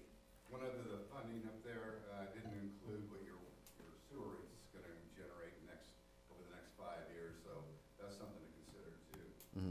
Second, and more important, is the failure on the part of the city to monitor Premier Brand Foods over, I don't know how many decades. The reason we have a lot of that problem is they don't meet their permit requirements. I don't know who wrote the permit, and nobody enforces the permit. So I think when you're going forward, we need to find at least a third-party individual or base or somebody that goes out and does routine monitoring out there, and that there be consequences for violating the permit. And that will help stabilize whatever treatment plant we end up with, as far as the flows coming into. It'll be, a justification for them to spend money. Just to make sure that we meet what Pace has said they haven't been doing all along. So, as you move forward, make sure that the monitoring and the sampling out there is something the city controls, and that there's a penalty if there's nothing there. It's for being run a permit. Yep, very good point. Their design was designed to mitigate a lot of those issues that you just brought up. And as far as the fine, we already got that built in with the state. No, good point, Kirk. Very good point. Item 11, consideration of accepting the water rate study report and proceed with the Prop 218 process. Tammy? oh, we should get a talk. Oh, yeah. Yes, on this item. And Catherine. So tonight, council is to consider accepting the water rate study report and direct staff to proceed with the Prop 218 process. The city last conducted a water rate study in 2015. The water rates were last increased on March 1st of 2019. A water rate study is necessary at this time to ensure revenue sufficiency of the water system for the next 5 years and demonstrate the city's ability to repay a state loan for funding a new groundwater well. Staff contracted with Hansford Economic Consulting to perform a water rate study. Rate studies are typically conducted every 3 to 5 years to ensure the revenue sufficiency. The purpose of this study is to determine the level of funding required to adequately fund the water system safely, providing the residents and businesses of the city with clean, safe, and reliable portable water system that meets state and federal requirements. The report, I think I'll turn it over to Catherine and let her go through her presentation, which outlines what the report covers in there. Very good. So. Catherine, good to see you again. And again, there was a water study workshop that we had a few weeks ago, and I appreciate everybody who went to that. And again, that was a very extensive workshop. And if you wouldn't mind to give us the Reader's Digest version of that, please. Okay, I'll do that. All right. Okay, as Tammy's already mentioned in the staff report, utility rates are usually reviewed about every 3 to 5 years. It's kind of a circular process. You want to check how well the revenue's coming in, look at how much money needs to be collected, and then determine the fee structure. California law does have specific requirements for adopting utility fees. Water, wastewater, and solid waste all are in the same category. I'll just read these very quickly. The revenues from the fee cannot exceed the funds required to provide the service. The revenues from the fee cannot be used for any purpose other than for which it is imposed. The amount of the fee imposed as an incident of property ownership shall not exceed the proportional cost of service to the parcel. That third one is very important. The water rate study is proof of how you are meeting that requirement, and all of them, but very much so that one. No fee may be imposed for service unless the service is used or immediately available to the parcel, and then you can't fund other general government services from this fee either. Okay, so right now the water fund is financially healthy. The fee collections are greater than the costs, and that's been very deliberate. So when we did the rate study 5 years ago, there was a lot of large capital outlay that was identified at that time. So I don't believe all those things were done, but those projects still need to be done. So the money is sitting there for a specific purpose. And the CIP for the next 10 years is $19.4 million. In addition to just your continuation of costs that you have right now, there's going to be additional costs for operations and maintenance of the new well, and also for the surface water. I don't see any significant change in your customer base or your water use patterns since we did this study 5 years ago. So the only real change in your rate structure is to remove Tier 2 and then to set the use rates by customer type. So currently, 38% of the fees are spent on personnel costs, 22% on general government costs, 16% on electricity, that's really pumping of the wells, small proportion on debt service. And you can see the difference in these two pie charts is really that big green wedge. So in the next 10 years, 25% of the fees will be spent on capital projects. Here's a table showing the different projects. I've listed the various groundwater system projects and the surface water system. Surface water system is a little over $10 million. That's inflated dollars over the time period, and about $9 million on the groundwater system. This is the 10-year CIP funding plan. About 50% of the total project costs would have to come from some kind of a loan. And most of that is for the surface water project. So it was just a little over $1 million is for the groundwater well, and the remaining is for surface water. The rates and what you have currently cash on hand will fund about $8 million worth of projects. Connection fees should generate about $1 million, and then there's a separate fee that's collected specifically for meter replacement as well. For the revenue requirement, that's the amount of money that has to be raised from rates. There's operating costs, there's debt service, and as I already mentioned, there's other additional O&M costs included. There are some credits, which does include that revenue from the City of Tracy, things like interest income and so forth. Here's a graph depicting the revenue requirement projection for the next 10 years. You can see in blue, that's the projection of operating expenses. The orange is projection of debt service, and the gray is cost of capital projects. So to smooth out the rate increases over time, the fees are based on that black line. You don't want to have fees that are going up and down over time. We just want to keep a nice steady increase. So fees are based on the black line.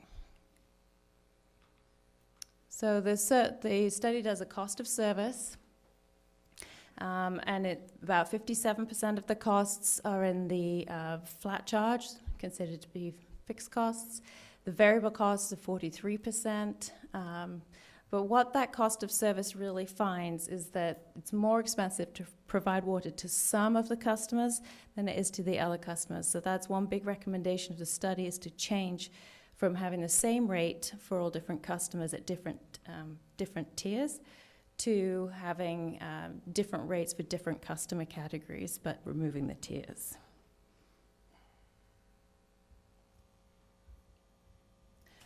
Study results show that the bi-monthly service charges need to increase for all customers, and the rate for construction water needs to increase proportionally a little bit more than the other fees, and that's due to a change in methodology, looking at being more consistent with how it's charged in other parts of the valley. So the cash reserves are drawn down over the next 8 years to pay for the capital projects. But the goal is to keep at least 6 months of operating costs in the cash balance, and hopefully that will be achieved. That's what's projected to be achieved in the study. This graph shows the target cash balance. That's that 6 months of operating costs in the orange bars, and the estimated cash balance in blue. So you can see currently the cash balance looks very healthy, but that's going to get drawn down as you expend money on the projects. So I put C handout, and I didn't do handouts, but I hope everyone has a copy of the study because it's in there.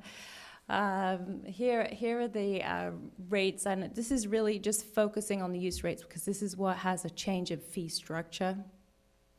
So currently, as I said, it's the same rate in each tier for each of the different customer categories. So for tier 1, it's $1.12 per 1,000 gallons. Tier 2, it's $1.29 per 1,000 gallons. And under the new rate schedule, a residential customer would pay $1.44 per 1,000 gallons for all of the water that they use. This graph shows what the impact looks like for a typical single-family home. In the wintertime, if they're using about 15,000 gallons, their total bill would go from $68.10 to $80.36. And in the summer, if they're using 47,000 gallons, their bill would go up from $106.98 to $126.37. And a reminder, this is bi-monthly. This is not a monthly bill, so numbers look bigger than I know some people would be thinking, but it's bi-monthly. Here's the projected single-family bi-monthly bill if they're using 28,000 gallons. That's sort of a typical average throughout the year. So going up from $82.81 now to $99.27 in March of 2020, which is when the first increase would take effect. And then each year after it's March 1st, again, keeps going up. Here's a comparison showing where Escalon's bills are for 28,000 gallons with neighboring cities. And you can see Escalon sort of in the lower end of the range currently. With this change in rates, that would move Escalon up to the middle of the range. Always like to remind people when they're looking at these graphs that it's a point in time, and that each one of these cities is going through a 3 to 5 year rate cycle as well. So although you might look like you're in the middle at the beginning of the year, you might be down towards the lower end of the graph by the end of the year. So just keep that in mind. And then I've got a few different examples here. I did just pick a few different customer accounts that's sort of in the middle of the range of water use for that type of customer. And you can see the total change. This just looks at the 2020 rates and what the change would be from now. So for a church, about $17 more in the summer, and about $8 more in the winter. For a restaurant, about $16 more, and summer about $12 more in the winter. Here's a retail customer and an industrial customer. These have larger meters, and you can see bills go up a bit more for the industrial customers. They're using more water, and they have larger size meters. And here's a school bill impact, and I don't remember which school this is, but the total change there is about $360 for the summer. So that's because they're irrigating a lot in the summertime. Questions? Any initial questions? Yeah, I have initial. So we're basically, just to put it down into real layman's terms here, we're talking about raising the cost of service for the city to provide water for everybody in town, right? Just Correct. keep it basic. And the increases, right now, in the very beginning of the study, it said our reserves are good, the revenues brought in exceed the costs. Am I correct? Yes. Okay, so we're doing this in projecting out, right? Eventually, the costs are gonna rise, so we're just trying to keep up essentially.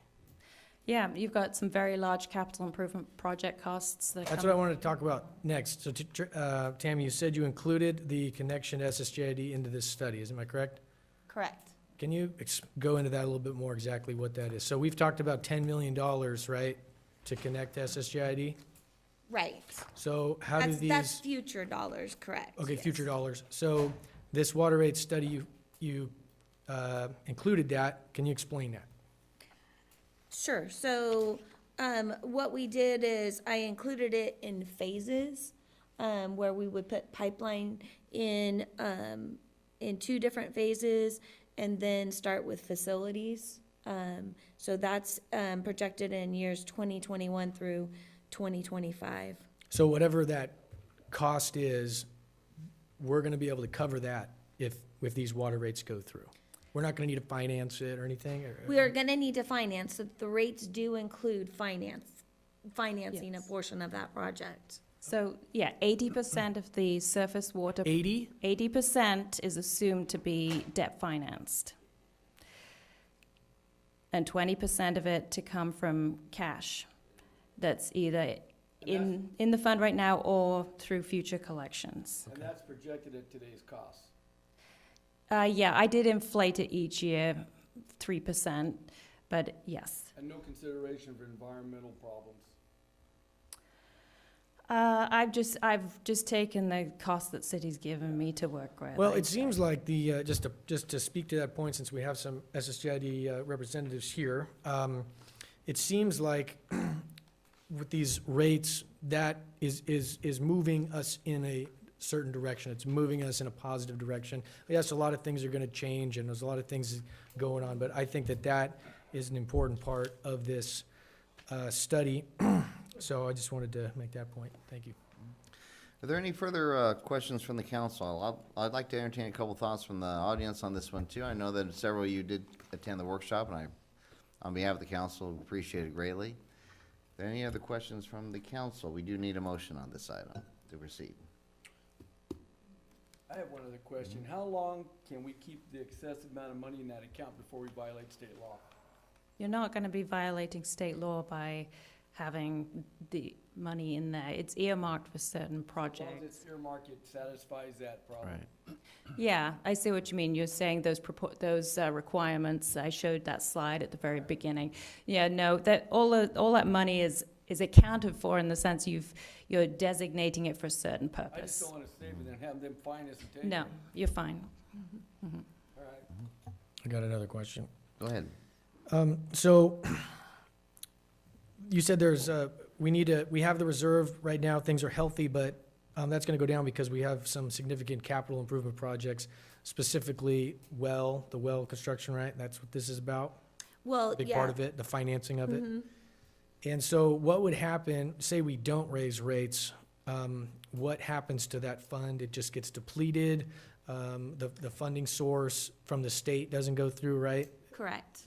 Okay. Yes. Yeah, so we wouldn't be able to, continue with the loan for the well. So we would have to look at. At the good rates that the state gives. Yeah, So we'd have to correct. find a different Yeah. financing Yes. source. But it doesn't, even if you go outside of the state, you still have to have rates that are gonna support that debt service. And even if you go to another bank or funding source, they're still going to want you to prove that your rates are going to sustain that debt. And I think, I wish Councilman Legero was here, because I've talked to him a lot about this, and we kind of got to this point again because we didn't raise rates for a long time, and then we got, we had to raise rates to sort of catch up, and we're about, if I remember right, we're about 50% to where we would have been, or can anybody speak to that? I could speak to the fact, I think you're referring to the fact that city was in the statewide drought in 2015, 2016, and that, is that what you're referring to? I That think he's revenues referring didn't- to how, when we did the last rate study, we hadn't did a rate increase for over 20 Oh. years, and we didn't go to a fully burdened rate to the, to the residents. Okay, so Correct. this water rate increase, if it goes through, would get us to, do you know exactly where it would get us to in comparison? I What our haven't, target is? I couldn't. No, You it's, don't know? Okay. it's gonna be closer, I would say, because if we can attain our goal of the 6 month, I mean, really, most, utilities do a 1-year reserve, is that accurate? No, it depends, It it depends on depends? the Okay. size, and it depends on their infrastructure and what they know might fail So at you're various technically, you're affecting your reserves, is what you're doing when you don't bring it to Okay. it.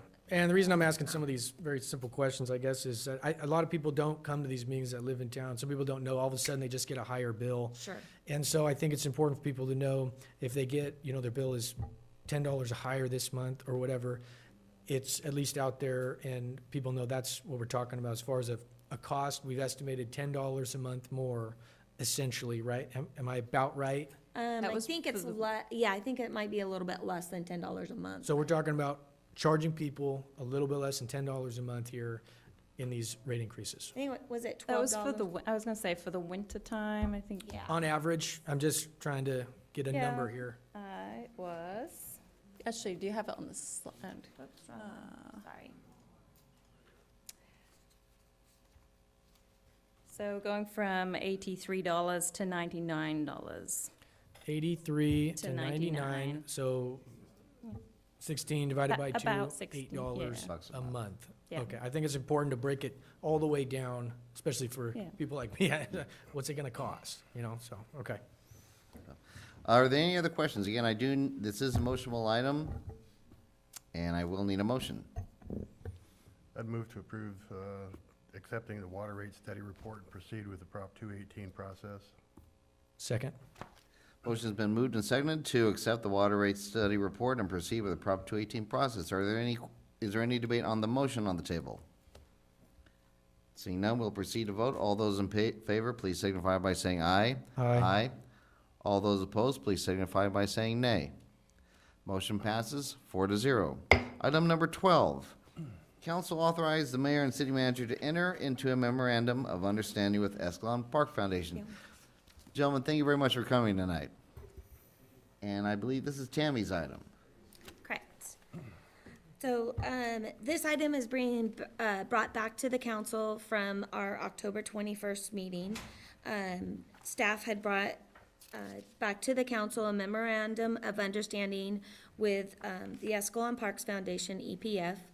And, at that meeting, the council consensus was that staff and 2 council members, Mayor Swift and Councilmember Crumick, meet and discuss the contents of the MOU, reverting to the original MOU presented in 2015. Staff did email the Board of Parks Foundation on October 22nd, and I did receive read receipts from Board Member Murphy and Sipes. The email indicated that the desire of the council to revert to the original MOU, and 2 council members were appointed to work through the MOU with city staff and EPF. It was indicated that the MOU was to be brought back at the meeting of November 18th, with a deadline to meet before November 12th for staff to have the item prepared for the meeting. Due to no communication from the EPF, staff did send another email on November 6th following up to confirm if EPF would like to schedule a meeting. Again, a red receipt was received from board members Murphy and Sipes. On November 7th, staff contacted the president of EPF, Mike Rourke, to inquire if they wanted to set up a meeting. Mr. Rourke indicated that Mr. Murphy and Mr. Sipes were taking the lead on the agreement, and he had forwarded his comments to Mr. Murphy. Mr. Rourke indicated he would reach out to Mr. Murphy and let him know that we were looking for a response. At the time of the staff report, there's been no additional communication from EPF. So attached to the staff report is the MOU that was shared with EPF, and includes back to the original 2015 MOU with the covenants identified in the staff report. So staff's bringing it back to the council as was requested, and I'm not sure what our next step is. Well, I was going to say, and I do recall that that it seemed that the council was heading that direction of preferring the original MOU, of which is included in here. My question to Ann is if there has not been any response nor interest in signing this MOU from one party, how do you typically handle that? Well, there's no agreement if only one party signs it. Right. One idea is that yeah. you could still take the action to approve it and have staff, send it to them, say, this is the city council's understanding of the agreement. And Yeah. see if they sign it, and if they don't, I mean, the city's not committed to anything. It could change the master plan tomorrow if it wanted Well, to. yeah, and maybe if we at least get a consensus to send that to them, with, okay, here's where the city is coming from. Right. Here's, because again, at least it would I think there are certain timetables on that, I think 5 years, something like that. Correct. At least they will know exactly precisely where we're coming from, and that part is done. Yeah. So maybe At the best we least can do you- tonight is get a consensus to have you send them a letter, but essentially showing this is exactly where we're looking at. What are the council members, what do you think about that? It's reasonable. We okay on the consensus on that at this point? So basically, I would say that you would take action that would recommend authorizing the mayor and city manager to enter into the proposed memorandum of understanding. We'll forward it to them, and go All right, from now there. if you prefer that in a motion, then I'll ask for a motion. I have a couple questions here. So just so I fully understand what we're talking about here, we've never fully entered into a memorandum of understanding, correct? Right, that's right. And it's been how, years and years with, Well, 2015. okay, and, Well, I mean, I guess I'll back up. So the current placement of where the skate park is to go was since 2015. And that's in the master plan. Yeah, in the Hogan Park. Prior can to, you say it again? so the current designation of where the skate park will go was established in 2015-16. Prior to that, there hadn't been enough movement to enter into an MOU and an understanding. So, I mean, Parks Foundation has been in effect since 2009 or 10. 11, sorry. That's all right. And, but there's not been an agreement in regards to. An agreement, a written agreement between the city and the Parks Parks Foundation about all this stuff, what we're Correct. gonna do, where it's gonna be. Okay, There I- is an Exhibit A in your staff report. I'm gonna make a point here. I was thinking if I wasn't on the city council, if it was just me and somebody else making an agreement, I wouldn't want something just out in limbo that I had to be held to for 5 years. I think that this is something, I don't see any movement, I just don't see this going anywhere really, and for how long. And I don't want the city to have this on our books that we have to come back and deal with. And so I think that I would put a much shorter deadline on when we can get this signed by both parties and get it, and I would say, like, I wouldn't want to keep this going for more than, I don't know, 6 months, before we get it finalized. Yeah, a second. So if they don't sign it, then what's the repercussion? That we It's would- all done. It's just, there's nothing. There is no You can memorandum. probably, you can probably really strongly assume that there's just no interest in it at this point. So they can do whatever they want with their money. There's no more agreement. There's no more spot for the skate park. It's just done.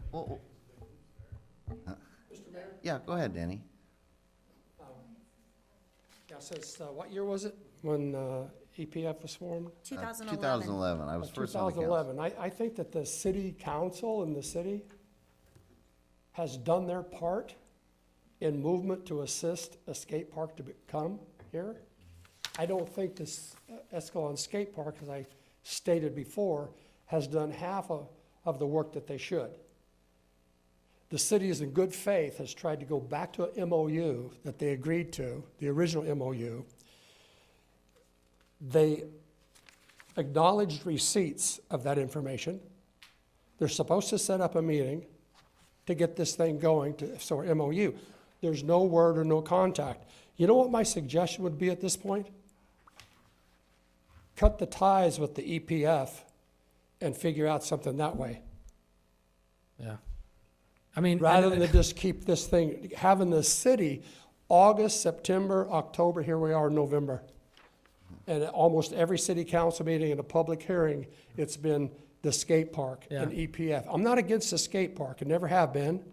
But if someone says they want to build one and they got so much support in the community, rather than 5 friends that they pulled in the local neighborhood with their skateboards as a ploy, more has to be done than that. And I think that the city and the council members and staff has done plenty to get them to the table to get an MOU.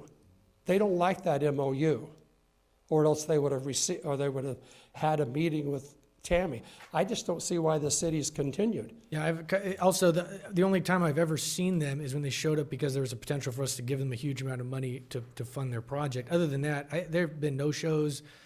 If they really wanted this MOU, they would be, we do not need to do this. We need to just cut this off. And I have a question for you. So what is holding the city of Escalon bound with the partnership with EPF? Nothing. Nothing. Yeah, I would make a motion that we end the MOU considerations with the EPF. So now the parks fund, go ahead. It will be a motion. I want to get the motion down first, though. A The motion to end the potential MOU with the Escalon Parks Foundation. We have an MOU, don't we? We're talking about whether or not it's upgraded. End the consideration of it. I don't know if we have an official MOU. We don't.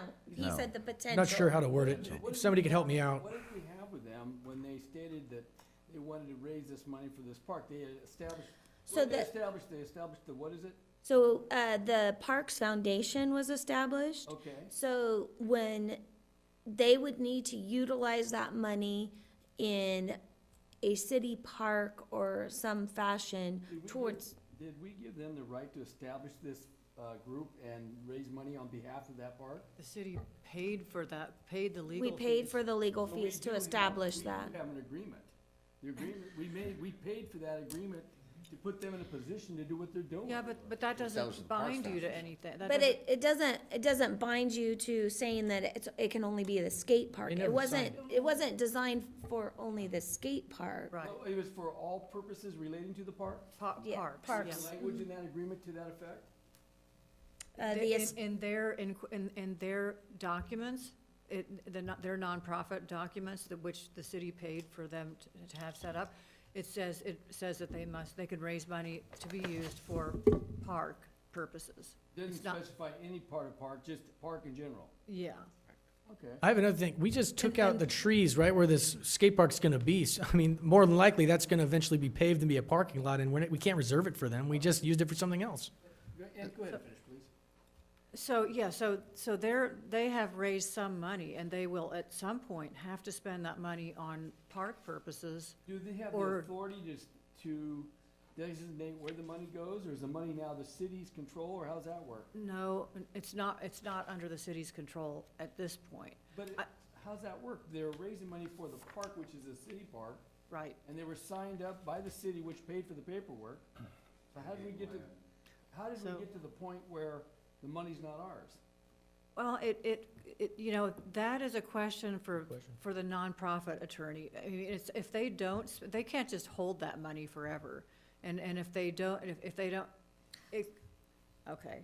It might be that they would have to give the money back to the city to use for, because that's So- why the money was raised. So their purpose was to aid, support, or sponsor, promote, advance, and assist in the provision, development, maintenance of public parks and recreational services in the city of Escalon by providing support to the city for such purposes, with particular emphasis on facilitating the construction, maintenance, and operation of a public skate park by the city.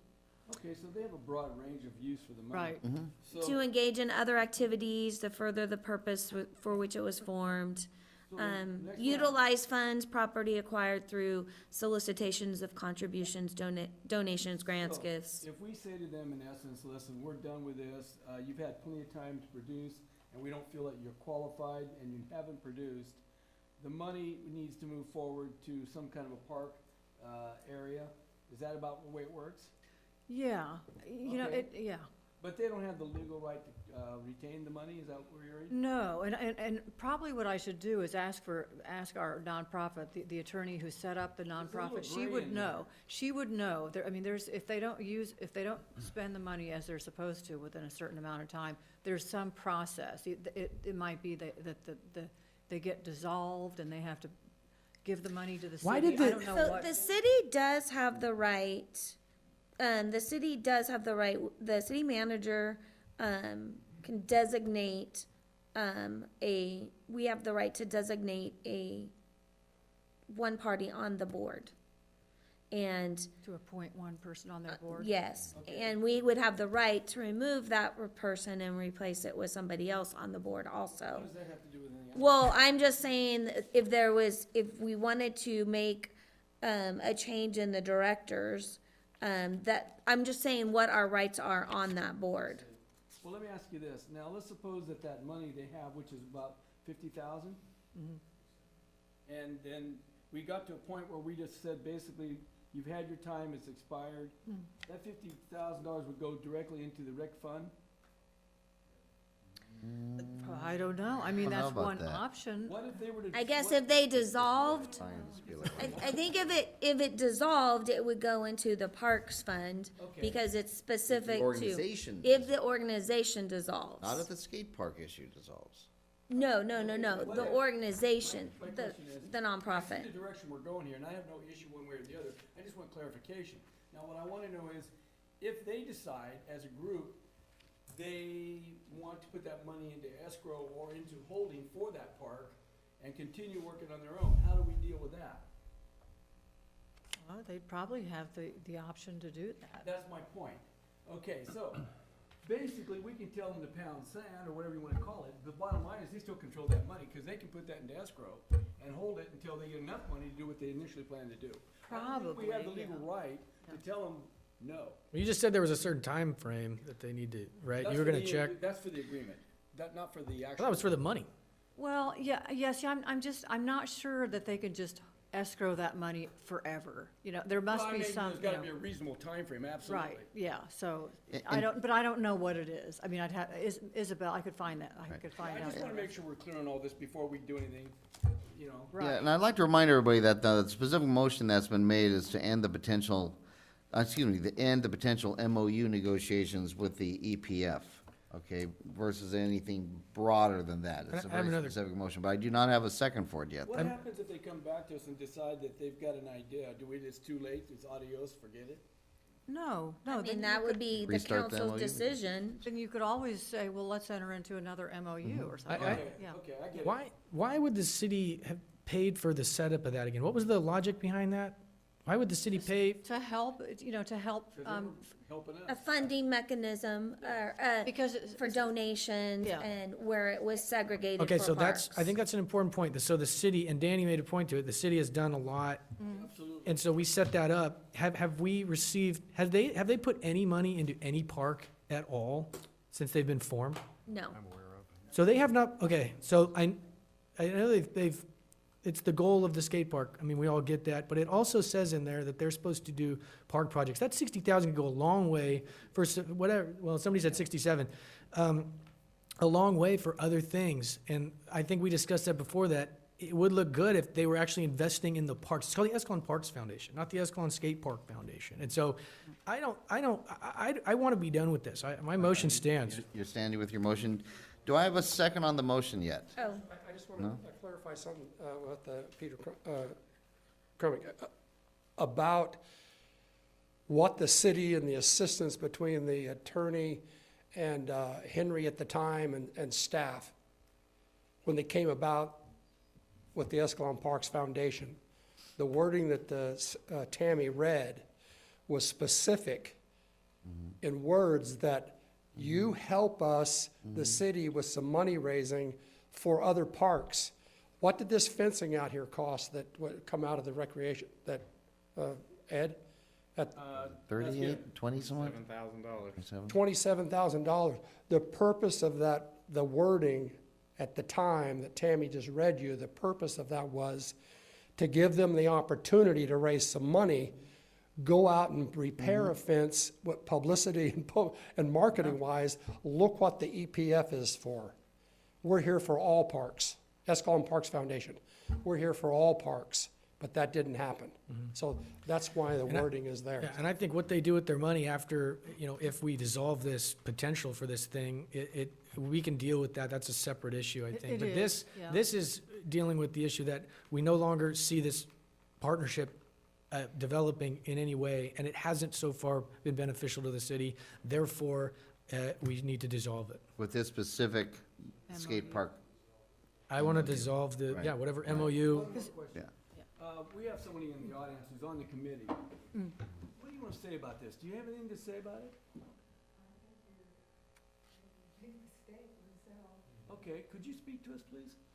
I'd like to hear your side of it.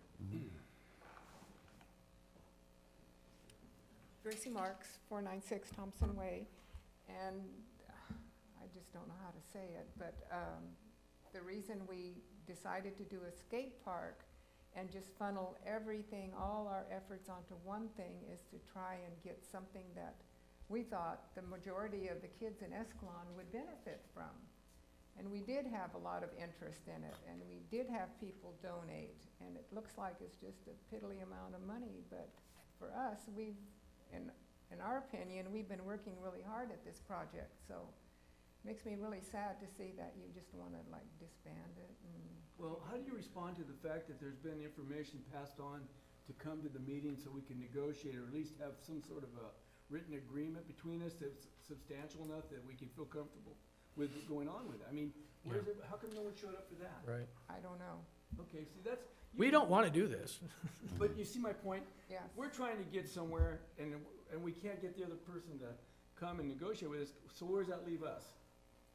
See, I feel bad about you guys too, because you worked your tail off in your capacity to do what you do. I respect that. But at the same time, I get their point too. Their point is, hey, we've gone nowhere in this thing, and I get that too. Where you see it as half full, they see it as half empty.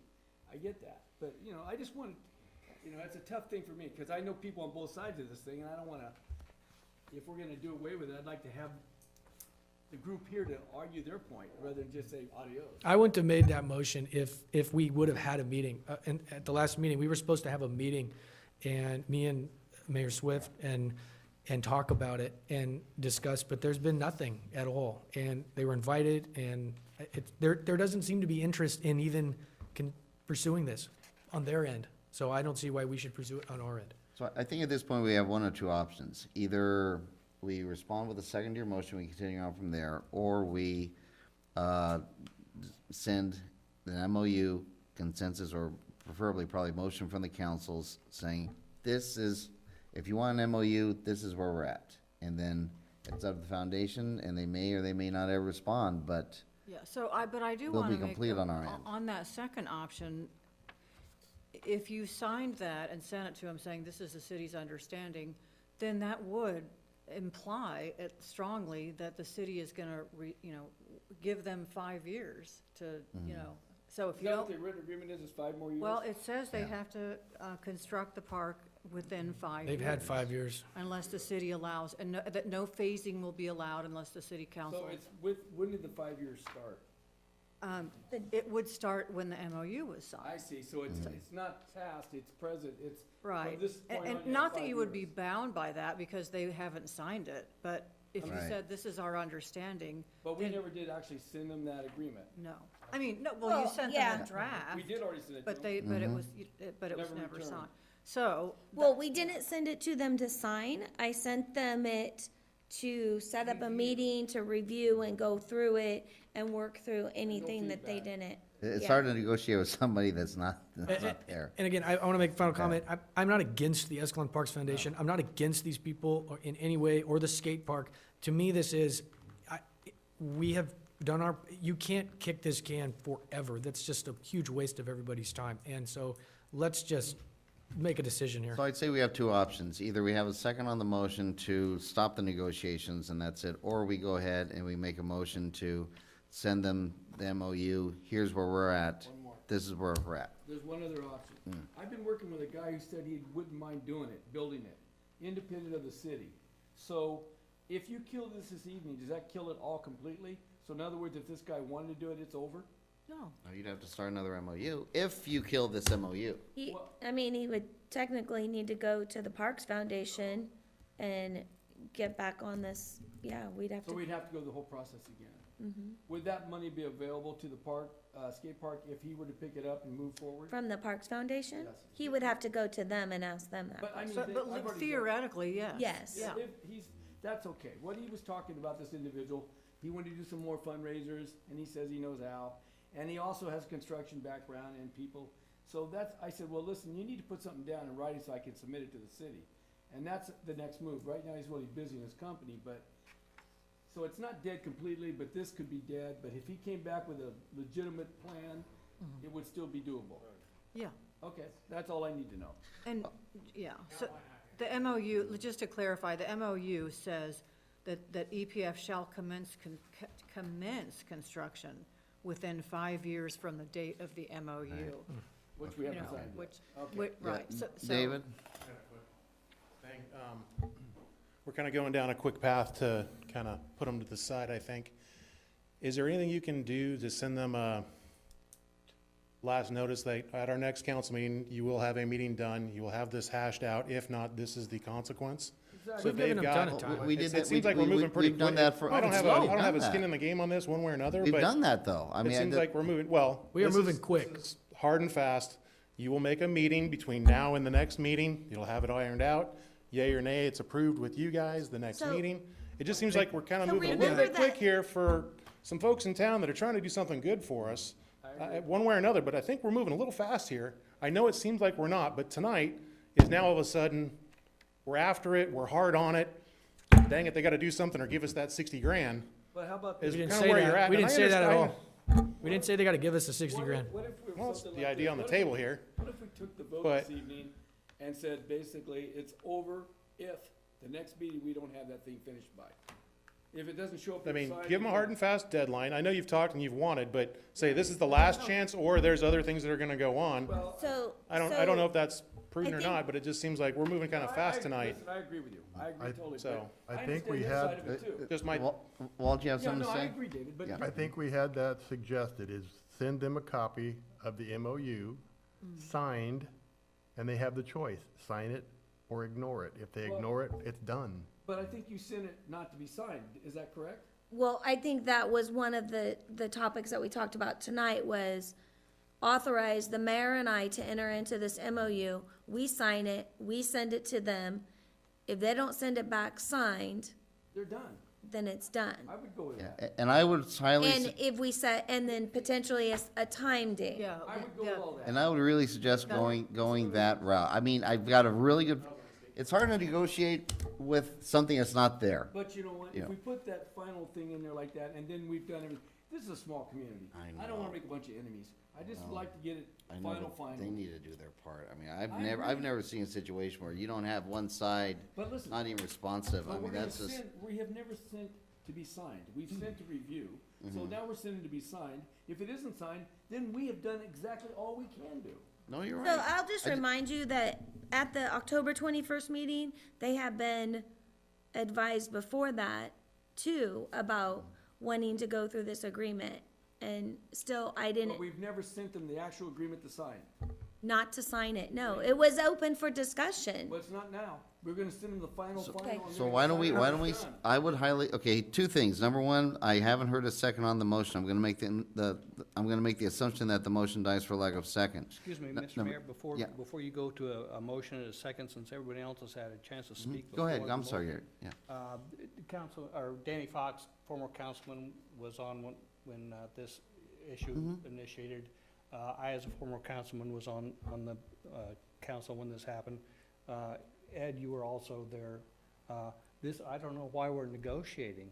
The city said, this is all we'll do for you. We will set up the foundation, we will pay for it, but we will not do A, B, C, and D. We will not do that. That's correct. Okay? Gary, you're right. Now, and that was supposed, and that 5 years was as of 2011.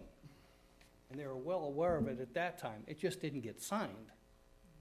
So that date of 5 years from now, that'll put it 16 years from the original agreement when the council at that time said, this is what we will do, this is what we will not do. I don't know why we're negotiating. So originally, according to you, we were never, the only thing the city was gonna do was set the foundation up. Correct. Well, then what No are we talking land. about? There was no land involved, there was no, setting aside area at the skate park. And I'm not against a skate park either, but these are the facts, we weren't going to give them anything because we didn't want to get that heavily involved in $750,000 to build a skate park. So this MOU got created in 2011. Well, no, actually, not Those this were MOU. those were the conditions we put on it. And a memorandum of understanding is like we're negotiating. In my opinion, there should be no negotiation. The rules were set down in 2011. I think, yeah, I would totally agree, and I think that we have not moved quickly on this. That is a gross misunderstanding. I think we have moved extremely slow on this, and we have given them ample opportunities to show up, make their case, talk to us, meet, emails, you name it. At some point, when is it done? Okay. And so, Are you standing by your motion? I'm gonna call one last time for a second. If there's no my sec- motion would be to end this discussion, and if it lacks for dies of a second, it looks like we're gonna go a different route, which, okay. Okay, so the motion to end the potential MOU negotiations with the EPF for the skate park. Is there a second on the motion? If not, it dies for lack of second. Okay, dies for lack of second. So the next option is, do we want to have a motion to send them the MOU stating exactly where we're at? That would be my motion. Oh, I'll second it. Okay. I would like a little bit more clarification on that motion. Exactly what does that mean, where we stand? I think we should have a deadline, meaning I would like to amend your motion, let me say that. All right, that's fine. Yeah, first of all, I'd like to add to clear the it, motion, where- that there is a Add to motion it. now on the table. Okay, I would like to add to your motion that we give them until our December 2nd meeting to sign the MOU and do all the necessary discussions, otherwise it dies. Ed, do you accept that accept that. amendment? Walt, Yeah, do you that's- accept that amendment? that's fair. Okay, amendment's been I just don't accepted. wanna slam the door in the face.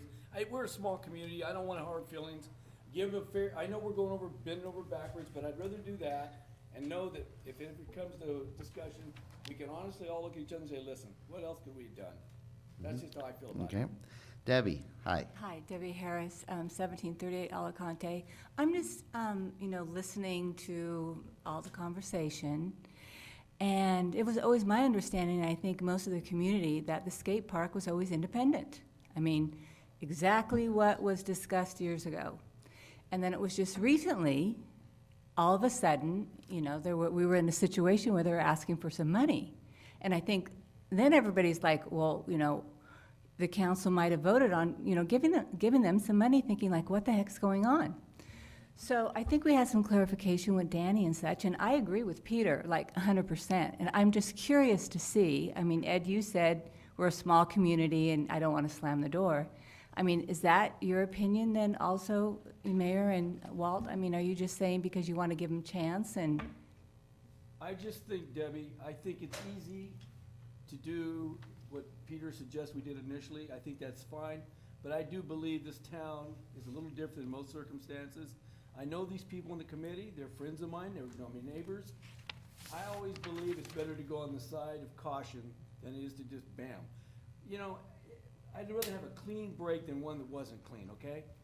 I know it may seem impractical to a lot of you, but I just think in this situation, I think it's a delicate situation, and I just don't want it to go sideways. And it's not costing us anything other than a Bingo. little bit of time. There you go. Okay, but my question is then, if we're going to send it to them signed, is that correct? That's correct. Okay, and then if they don't respond, then it just dies, or?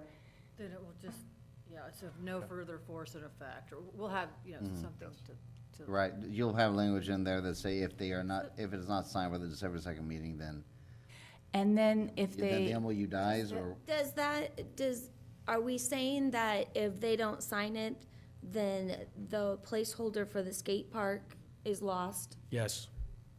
well, yeah, we can't hold on to it forever. Okay. I mean, I'm just asking for clarification, so. That is the one thing the city has done, is designate that spot in the master plan, so. I got I an would email think, right here yes. from Jeff from Oakland, he just landed, so he's asking me if it's been dissolved yet, and I'm gonna tell him we're working on it. I don't know what else. and then one other question too, you know, you guys wanted them to respond. What was the hope that they would respond with? That, oh, yes, we agree, or no, we Respond. don't, or? I mean, if they said, no, we don't want that, I mean, Well, okay. I mean, that was what the two council members were designated, that we could have a meeting with them and talk through maybe the city's point and talk through what their point was of why they didn't like it and have those discussions. But we haven't been afforded that opportunity of having those discussions at this point. Yeah, and you know, and Debbie and I agree with Mayor Pro Tem's point. We're all neighbors, small town, everybody knows everybody, Absolutely, yes. okay? We are doing our best to reach out, but it's got to be mutual. Exactly. And I feel so sorry for people like Gracie and Deb and Walt's wife and the others who have worked at all these events, working so hard for them, okay? And this is what it's come down to. And so, yeah, it's got to be a two-way street, and it's not a two-way street. We're doing everything on our end. Gracie's done everything on her end, Right, okay? yes. And so this I need- is all I need to make a- and this is why the harsh rhetoric will be. I need to make a final thing here. Everybody is saying we're a small town, we don't want to make enemies. Yes, I feel like maybe it fell on me to say the thing that maybe nobody else wanted to say because nobody wants to make enemies. I don't want to make enemies either. I'm not against any of these people. I'm trying to be pragmatic about something. I don't think we've slammed the door. I think this has been a very slow, gradual closing of the door, and at some point, it's got to close. Now, the last thing I would say is, if if they sign it and we keep this going and it just keeps going and going, I think that we need to have representative. What did you say? The city can have a representative on the board? And I think that maybe that would be a good idea. I don't know who that would be. And then, Perfect for it, Peter. huh? You'd be perfect for it. Well, hang on. Last thing is, and then that would be to maybe stimulate other parks projects, right? Not just a skate park, but something else. Maybe nobody's throwing those ideas around because the person isn't there. Yeah, and I mean, I know that it has been their goal for that, so for the skate park, then that's what they've collected funds for. So I understand their side of it, you know, that's what they've promoted out there, that's what they've did their fundraisers based on. But I also agree with the council that there does need to be communication with us, to try and work through it, so. Is there any further debate? I'd like to take this to a vote. I have noticed every time we bring up this whole issue of the skate park, to be brutally blunt, it takes forever, it's deeply divisive, and that might tell you something about the viability of it going forward. All those in favor, please signify by saying aye. Aye. All those opposed, please signify by saying nay. And I do apologize, that was an aye as well. Motion passes 4-0, and They have till the next meeting. they have until the next meeting, yeah, to sign it off, please. To be fair, frankly, to be fair to people like Gracie and everybody else who's helped them out. And Jeff will have an opportunity to present it as well, his position. Well, I've spent many of an exciting afternoon in the fireworks booth. You too then, yeah, so yeah, I feel sorry for you too. I hate to see this end, but I hate to say it, but I saw the writing on the wall a couple of years ago. So, Well, can I tell you something? Nothing is ended because the Parks Foundation has raised a lot of good money for a lot of really good park projects, okay? Whether it is a skate park or whatever else it's going to be, if this is on work, there's money that's there already, and they are gonna make an impact on the community, a big positive impact on the community, and that is to be applauded. Your work's not gonna go to waste, your work's not gonna go to waste, Debbie's work is not gonna go to waste. It's gonna be used, and it's gonna be used well to improve the community, so that's the most important thing. Council communications, I know it's very late. Brevity is the soul of wit, and that would really be nice if the council could keep that in mind during the council communications tonight. Councilmember Crumick. Yeah, thanks. I have a few things. We talked about the department heads, and we went through that, but how are department heads let go? Is that an action of council as well? If they are, a Like if we wanted- contracted employee, then that's what it Which said in all there, yeah. department heads are.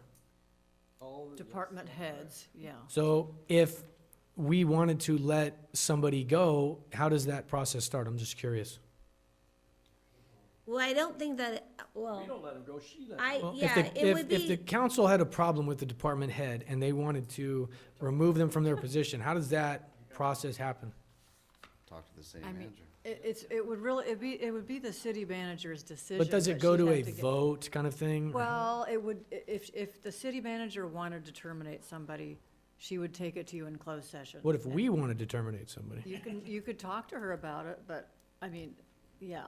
So that's not a very good answer. That's not what I was looking for. I thought there'd be. Well, no, it's because Okay.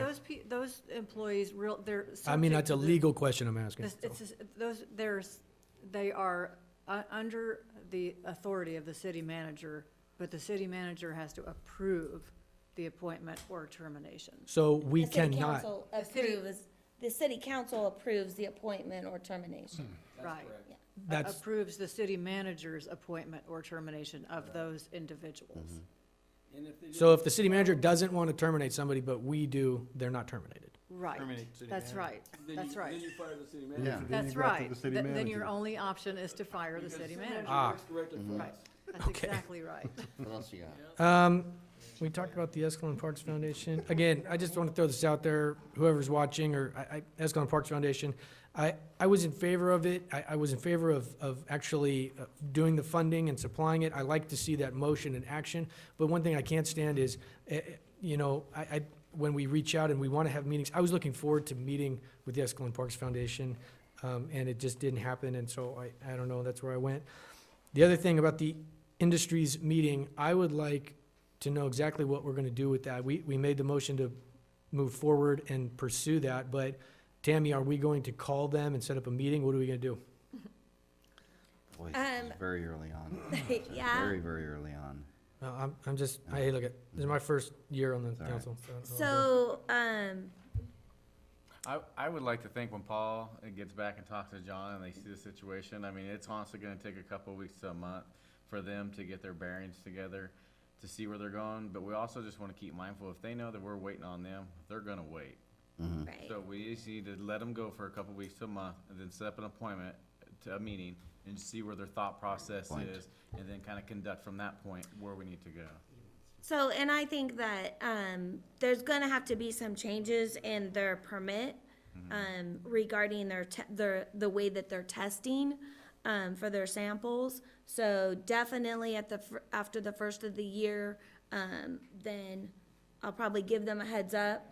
I've shared the, report, with them and let them know that we will have to set up meetings for the future. Okay, thank you. One last quick one. The 7 acres, I know that Mayor Pro Tem Alves has talked about that, ideas of what to do with that to generate income.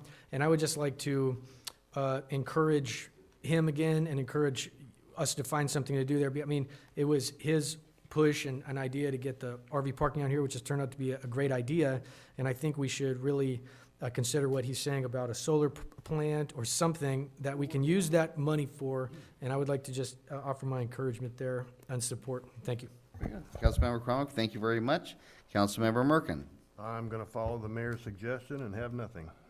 All right, thank you, Councilmember Merkin. Mayor Pro Tem Alves. I'm gonna make it brief, but, we didn't discuss, and I thought it was supposed to be discussed at UBC tonight. What happened to that? Oh, the building code? Yeah. It's scheduled for the next meeting, December 2nd. No big deal. Yeah. That's when the public hearing was scheduled. That's fine. I didn't realize that. That's all I got. Good night. Let's go home. Okay. Well, that sounds like great. Staff, thank you actually in a way for putting all those water-related issues together. It's very important to have them all dovetail so we can see that they are all interconnected. And thank you very much for doing a great job, everybody. And on that note, thank you everybody for coming tonight. I can declare this meeting adjourned. Get up early and do your. Yeah, I was about ready to ask you, what time do you wake